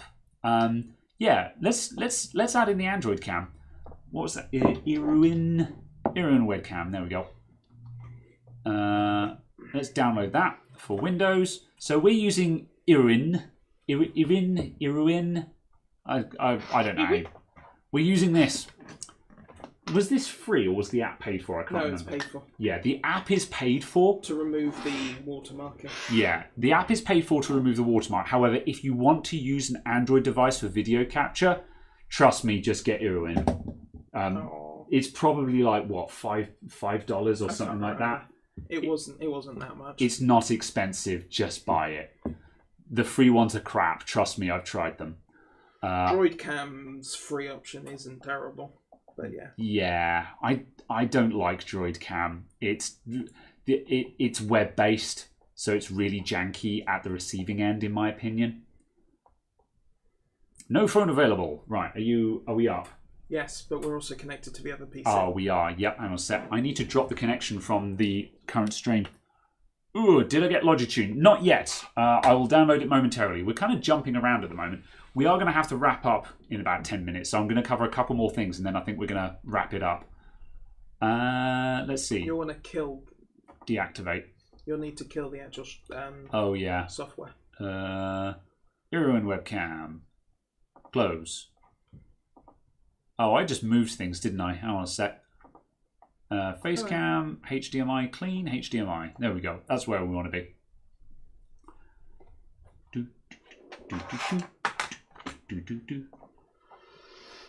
Oh, because there's other devices with the server installed. Yeah. Is this? Do you know if this is a data USB-C cable? One. It should be. Why? What are you doing? I'm plugging it in by USB. Well, just I've closed it now. If you on the Wi-Fi because it's still connecting to the other PC. Can you not just restart the app? And it's connecting to the other PC. Oh. That's why I said because there's another computer on the network with it on there, it's being difficult. Oh, okay, yeah. Normally this would be doable over Wi-Fi. However, because we've got another computer that is set up over Wi-Fi, it's causing problems. So we're just going to plug it in with a cable just for good measure. So that means I can have the Wi-Fi turned off. Yeah. This should kick in automatically in a moment. Right, let's get the chat visible again.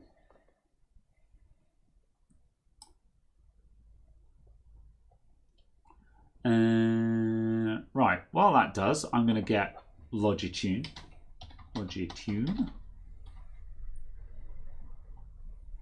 Software app for webcams, headsets, and Logidock.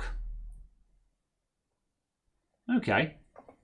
I really hope that this is good. Because, as I say, this is what we actually need. Are we working? We are functional. Excellent. So what we can do now, video formats. Let's go to 1080. You can set it there, or you can, I believe, set it in the... Yeah. So let's go back to here. So now what I can also add now is, let's add in another video capture device. And we're going to add a new one called Eero. And we're going to select Eero webcam from the list. And we'll leave that at the defaults because we're controlling the resolution and frame rate from the Eero app. And let's put that in. And we could put that in this corner. And go whoop. And there we go. So now we've got the Android capture. There we go. So yes, and there we go. So that's how we add in an Android cam. So yeah, so this is something you could do. So then you could get a mount and you could mount your phone over your desk and use this as your capture. And it's not a terrible option. I don't like it because it will have, I think a webcam will ultimately look better. And the webcam is on a cable and is shockproof, and I don't need to use my actual phone for it, kind of thing. So there are various reasons why I don't do this as my main solution, but it is an option. It is spelt I-R-I-U-N. I-R-I-U-N. So yeah, that would be Eero. There you go, you can unplug that now. The one benefit it does have is obviously the fact that it's got functioning autofocus. That's true. Yeah, the autofocus is significantly better. And also, you could also go onto your hilariously wide cam option as well. Which is what it's on at the moment. Yeah. Because... Are we already on the wide cam? Yeah. Look at that. Yeah, I was thinking that's not a stellar picture. Yeah. However, that width is amazing. But also the other thing is you can zoom from the device. You can, yeah. Which is quite interesting. Yeah. Again, I don't like doing things from the device, though. No. I'm just saying that obviously if you had it on a shock mount, you could just go, I want it zoomed in. Yeah, which is how... Yeah. Zoom on the screen. And this is more or less how Big Clive does it. Although he records on the phone, so that's not a fair comparison, but whatever. Yeah. Anyway, that's how you do it. Right, so last item of business then. Let's try Logitune. Install Logitune. Help improve. No, thank you. That's certainly installed nice and quick. Here's hoping it's actually a small app. Yeah, I'm actually kind of enthusiastic. I'm kind of excited about this because the Logitech settings software that I normally use is really, really terrible. And I'm really hoping that this fixes the problem. Launch Logitune. Logi. Okay, so it's picked up both devices. Good start. So let's start with the Brio. Let's bring this up.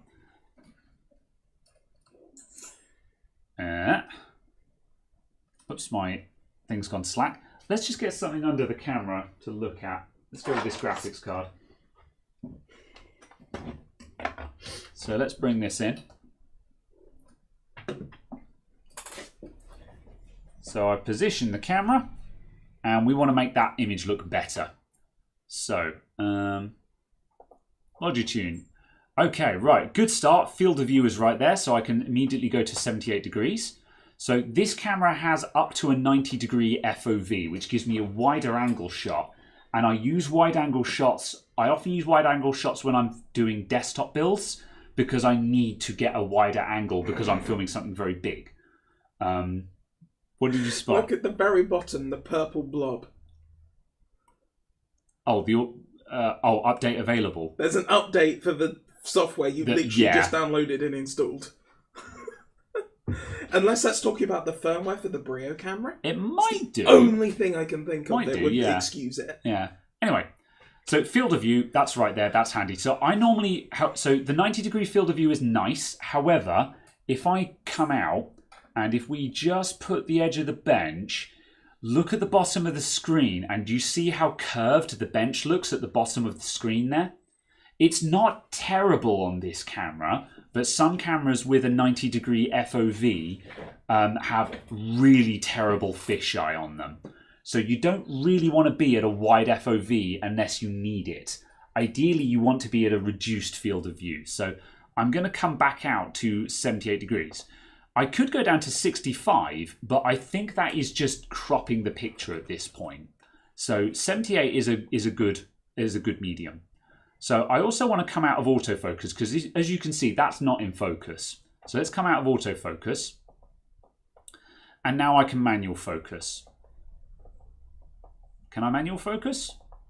Is this doing the same thing? Oh, there we go. I think I just wasn't grabbing it properly. What's that? There's a dot. I don't know. There's a dot with a circle around it. Yeah, I don't know Unless what that's telling you what the default is. Yeah, maybe that's the default. Yeah, that would make sense. But yeah, so let's bring that. This is very unpleasant to use. I think it's doing the same thing that settings does, where it just goes unresponsive at random. Don't click on the dot. Click somewhere else on the bar to the right. Oh, that's a good shout. Yeah, it's not a click and drag so much as a click to. What's happening is the dot is going behind this and I can't drag this, which is quite possibly the most awful piece of software design I've ever seen. So that's something. Right, next question. Can I adjust that with the cursor keys? Yeah, I can. Good. So yeah, this is also very handy because what I'm going to do is I'm going to drag that to the left. And in my experience, 1, 2, 3 gives me about right for this range. However, when I'm going in close for this graphics card, I'm probably going to go to 4 or 5. So 4, there we go. So 4 is about perfect. 5 is just out. But with 5, we could go into there. And we're now in shot. And then if I was doing like board repair, I'd be going all the way down to here. So now, you guys can just about see that I've got the camera like an inch away. And now we're going to go all the way in. It's not very quick. Okay, let's just jump to there. And so, as you can see, this is now we're getting poor man's microscope. And this is how we do the microscope shots, where we can go all the way down. We can start reading numbers off of chips. And this will actually go in. I'm actually touching the graphics card now. But we can actually go right down to about there. And the camera wobble is getting a bit intense now. But as you can see, we can actually read off of that MOSFET there, Nikos PQ90 something or other. And so that's how we're doing this. It's going to be a firmware update. It might be. We'll see. I don't really care about that update right now because that's another thing that I've got to do. 1, 2, 3. And that gives us something that's about in focus. I also want color adjustment. Original. I don't want... Click on adjustments on the top. Yeah, I don't like the filters. Ooh, manual exposure! It's going to be dire. Also, it will break the auto flicker. Oh, we can't anti-flicker on manual exposure. Oh no, that's a disaster. That's a shame. That's the problem I had. Yeah. I found the manual exposure option. I've got the manual exposure option exposed on my C920. Yeah. And then it just disables auto flicker. Yeah. That's unfortunate. I didn't have manual exposure in Logitech settings anyway, so I haven't lost anything here. But for a moment, I thought I'd get manual exposure. But no, if we turn off auto exposure, we lose auto anti-flicker. Now, I could solve this by not having flickering lights, but that's actually quite difficult to do. If we wanted to do that, I would need an actual... I've got a prosumer studio setup here where we've got some studio lighting. But if I was in a professional studio, I wouldn't have these ceiling lights. I would have very, very, very, very, very expensive studio lights. So, yeah. Yeah, you'd probably softbox it. The anti-flicker is in another menu. Let's check it. Where's the other menu? Filters, color adjustment, settings, anti-flicker. Yeah, see, the anti-flicker just doesn't work now. I might be able to turn off, unless this might be in a firmware update, actually. This is probably actually worth trying to, let's palette. I said the issue with the auto exposure, etc., is because it's a case of it's just setting a shutter speed.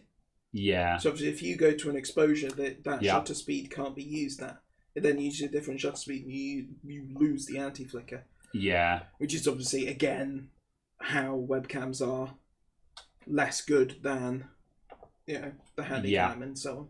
That's because true. Of a different way of handling the stuff. I tell you what, let's just do the firmware update just in case. Because there is a firmware update available for this camera.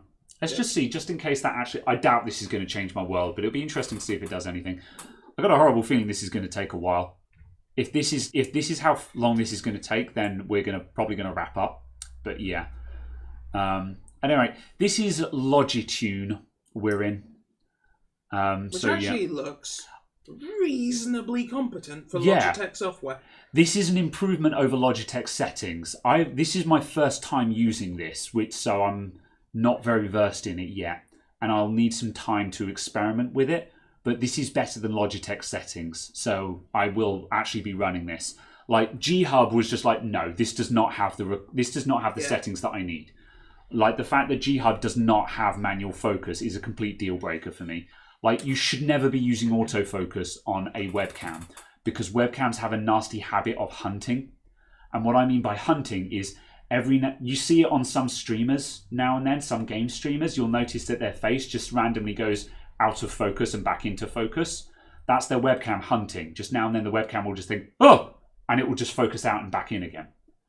And that, when you do that in a video, it's really annoying because it's very distracting because randomly the person just goes back into focus.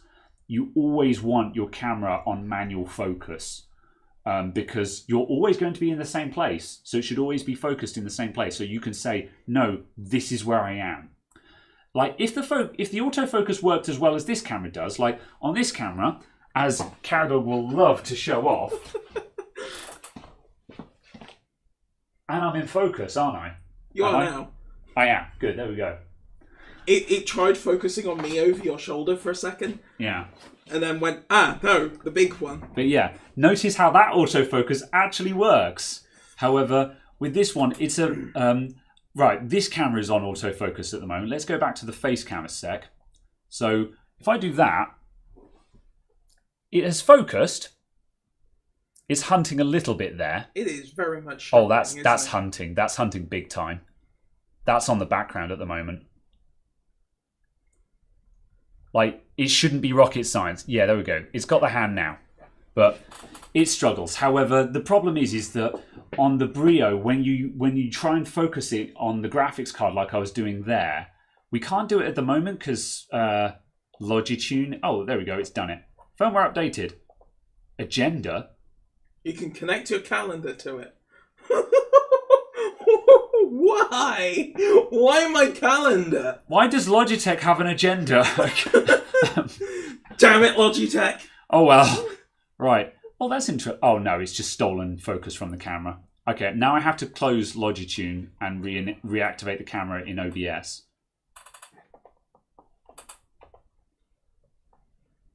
There we go. Right. OBS has the camera again. Yeah, only one program can access the camera at a time. So you have to make sure that OBS has the camera before you open settings. Cool, right. Settings. About the camera. Right, let's just see if that's made any difference. Can we... If we turn off auto exposure... Yeah, same thing. It's not as bad as it was. It will be because of the way that the frame rate is and the it's just how the anti-flicker works. Stuff it's got, yeah, that's fair. But yeah, just to go back. If you had a different brightness level in this room, so a different level of luminance, you could tune the luminance of the room to the anti-flicker shutter speed. Yeah. So you could do it, but you'd have to tune your brightness and stuff as well. So it's Yeah. So then, in terms of autofocus, as you can see at the moment, it's autofocus and it's got it about right. Did you see it hunt just then? It just hunted. But yeah, it looks about fine. That looks correct. But if I try and go in close to this, as I would in a repair video, it's trying. And look at that. It doesn't know what to do with that. That is usually that is the usual indication for you're inside the minimum focus distance. Yeah. Because it will shimmer the image. That's right. To show you that it's not focused. Yeah. Oh, there we go. Got it. What? Here we go. That's bizarre. Yeah. I don't want to wait for that. I just want to say, and let's try it again. Can it do this?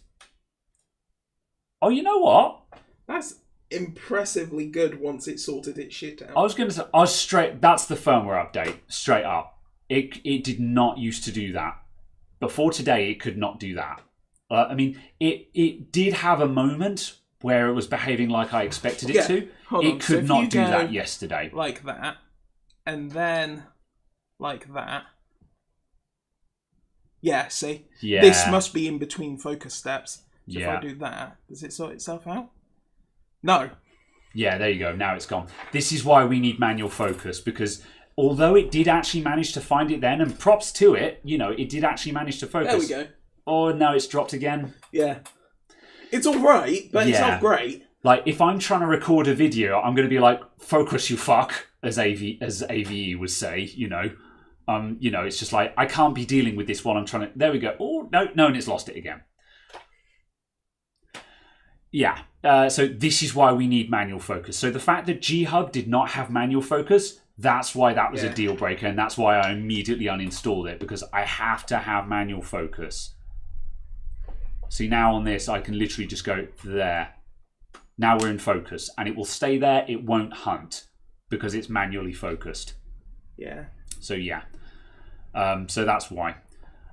Speaking of zoom, it did have a zoom option. What does that look like, just out of interest? 1, 2, 3. Let's just see. Where was the zoom? Was that in zoom? Yeah. How good is the digital zoom? So the Brios has a lot of digital zoom. Let's just see what that looks like if we go all the way in. It looks awful, is the answer to that. So yeah, we don't use that. That's not something we're going to use. G-Hub does have manual focus. Set it to the... Oh, I couldn't find it. Set it to the close-up focus, because can you use the digital zoom to take you half a step closer in when you're in like this? Yeah, that's going to be... Let's try it. G-Hub does have manual focus, apparently. I couldn't see it. I mean, I wasn't looking very hard, but then, to be honest, as soon as I saw G-Hub, I was like, I don't like this straight away. Where the hell was focus? I've lost it already. Adjustments. Filter. Oh, we're in color adjustment. That's why I'm an idiot. Settings. No. No, it's just at the bottom. It is. Yeah. I'm new to this app. This is the first time I've used this app. That's why I'm fumbling a bit. Right, let's try that again. There we go. So we're in focus. And then screen. And now let's... Oh, that's not awful, actually. Because you've only gone in like 50-ish%. Yeah. Yeah, so at that point, where's a MOSFET? You know what? That is massively serviceable. Yeah. That's from there down to there in digital zoom. If you're trying to read part numbers, that's like, I wouldn't want to make it like, there's a lot of noise in that picture. But if I was like, I need to see what number is written on this chip, that's not terrible. What happens if I just do that? Does that do anything to the noise? Not really. It's No, that's fine. I was just wondering. It helps it slightly. I mean, obviously, at this level of zoom, we've got mad camera wobble. It's hilarious. I can't see the camera moving right now. But yeah. So yeah, we've got mad camera wobble. And like, if we shone some light in there, if I grabbed a torch and shone it under there, that would help. But also, when you're trying to read laser-etched letters off of a chip, shining a torch on it sometimes makes it worse. And sometimes dimmer light makes the contrast go up. So yeah. But yeah, that's not bad. Interesting. That's not terrible. But yeah, okay, yeah. Either way, I don't hate this. That's not half bad. And likewise, I can back out here. We can go into the C920. The C920 has a little bit of zoom on it, not very much, but it's got some. Yeah, it only goes in that far, so that's not terribly useful. I can switch off the autofocus to make sure that that doesn't hunt. So that's not terribly useful, but we could do that as well. Yeah, there you go. That's pretty good, though. Yeah. Yeah, I'm into that. I'm looking forward to doing more experimenting with that. It looks like it's better than Logitech settings, which is horribly out of date. Logitech settings was okay. It just didn't get any updates, and it looks like they were working on a replacement for it. So yeah. Thanks. Anyway. Have we covered? I think we've covered all the things that I need to, really. There's a lot more setup that I need to do here, but I'm going to do that off camera at this point because we're definitely at the 3-hour mark. Yeah, we're past 3 hours. So I kind of think that's where we should leave it today. We've got the basics set up, and I've demonstrated how I would set this computer up. I hope that's been an interesting insight into how to configure OBS. Like, this has been a very, very 30,000-foot overview. And if I was actually doing a tutorial, I'm going to make a separate video that is a proper tutorial on how to set up OBS. But I think this was probably just a very interesting, like, this is what it's about. This is how the videos get made. And if you're interested in this, you could download. OBS Studio is a free download. This software is completely free. And you could download that, add your webcam, add your microphone, and you could start building up a scene and sources for yourself. So yeah. So yes. Disable image video stabilization to get the max res if using a DSLR. Yes. Yeah. If you've got it. So yes. RTX broadcast noise removal works really well. Of course you can. Yeah.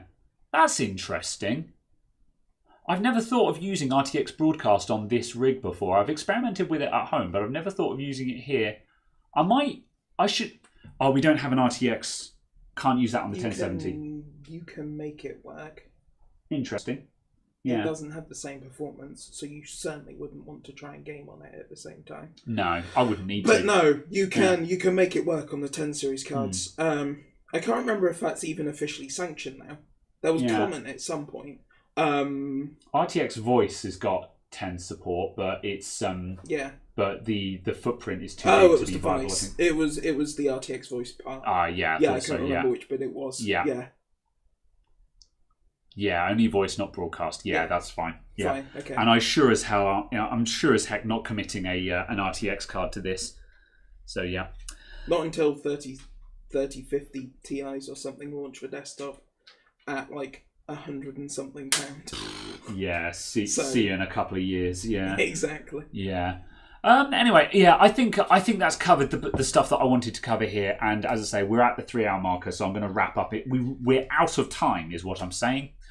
So yeah, my English has excited the conversation. I've enjoyed this conversation in English. Excited? I don't know. Yeah. Personally, you could sell a 1070 for more than you can buy a 2060 from. It says exited. Exited. Oh. That's your English also exited the conversation. I can't even find that in the chat now. There it is. Your English has exited the conversation. Look. Shh. It's okay.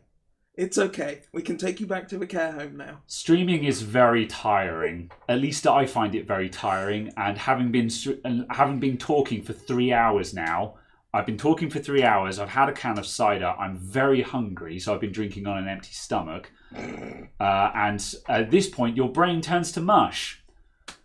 So yeah, there's a reason why I don't stream for more than 4 hours when I'm doing game streams. Speaking of game streams, if you want to see more of my face and hear more of my voice, I'm going to be streaming Factorio tomorrow on Twitch. So I'll bloody pimp that while I'm here. That's the wrong keyboard. Absolutely. But yes, going up to a 20 series might be worthwhile. Yeah. Only because it's got, as Chris says, H.265 MBank. Yeah. That's super interesting, Chris. Yeah, I might talk to you about that. Because if I can actually tell... If I can flog this 1070 and get a 2060 for little to no extra, that would actually be very interesting to me. If nothing else, just trading out older cards for newer cards. Because as far as I'm concerned, like, even though this is a really nice 1070, I would trade it for a NAF 2060 in a heartbeat. Because it's a newer generation card. Yeah. And ultimately, that's always better. So, yeah. Certainly when you're not gaming on it. Quite so, yeah. So obviously if you had a 1080, going to a 2060 isn't sensible. Yes, but agreed, if you had a 1080 for this situation, going to a 2060 is actually worth it because you're only using the media functions of it. That's right. And again, obviously, I don't care about how the card looks or how noisy it is because it's in a workhorse. In a gaming system at home, I might go to an older graphics card if it's a nicer one. Like again, this is an EVGA 1070, so it's a really nice 1070. And going from this to like a single fan palette 2060 in my computer at home, no, I wouldn't do that. In this computer, I would totally do that. So yeah. Right, what time do I Twitch? It will be 7 p.m. UK. Here's the link. I'll be playing Factorio tomorrow on Twitch. It will be 23 hours 57 minutes from now. Yeah. Yes. Yeah. This time in 24 hours. Yes. To all intent and purpose. Yes. That's it. We're going. I'm leaving. Goodbye, everyone. Thank you very much for coming. I've got to find the right thing over on thing. I now need to find which version of OBS Studio I'm using. Oh my god. I was going to say, we've got 2 OBSs on 2 different screens and 2 different keyboards. One of them is live, the other isn't. And yeah. Streams within streams await you, Riku. I'm very tired. Thank you very much, everyone. Thank you and good night. Chris, I'll let you know if I get one I'm willing to sell. Yeah, let me know if you're interested in that. Thank you and goodbye. I'm hitting end stream.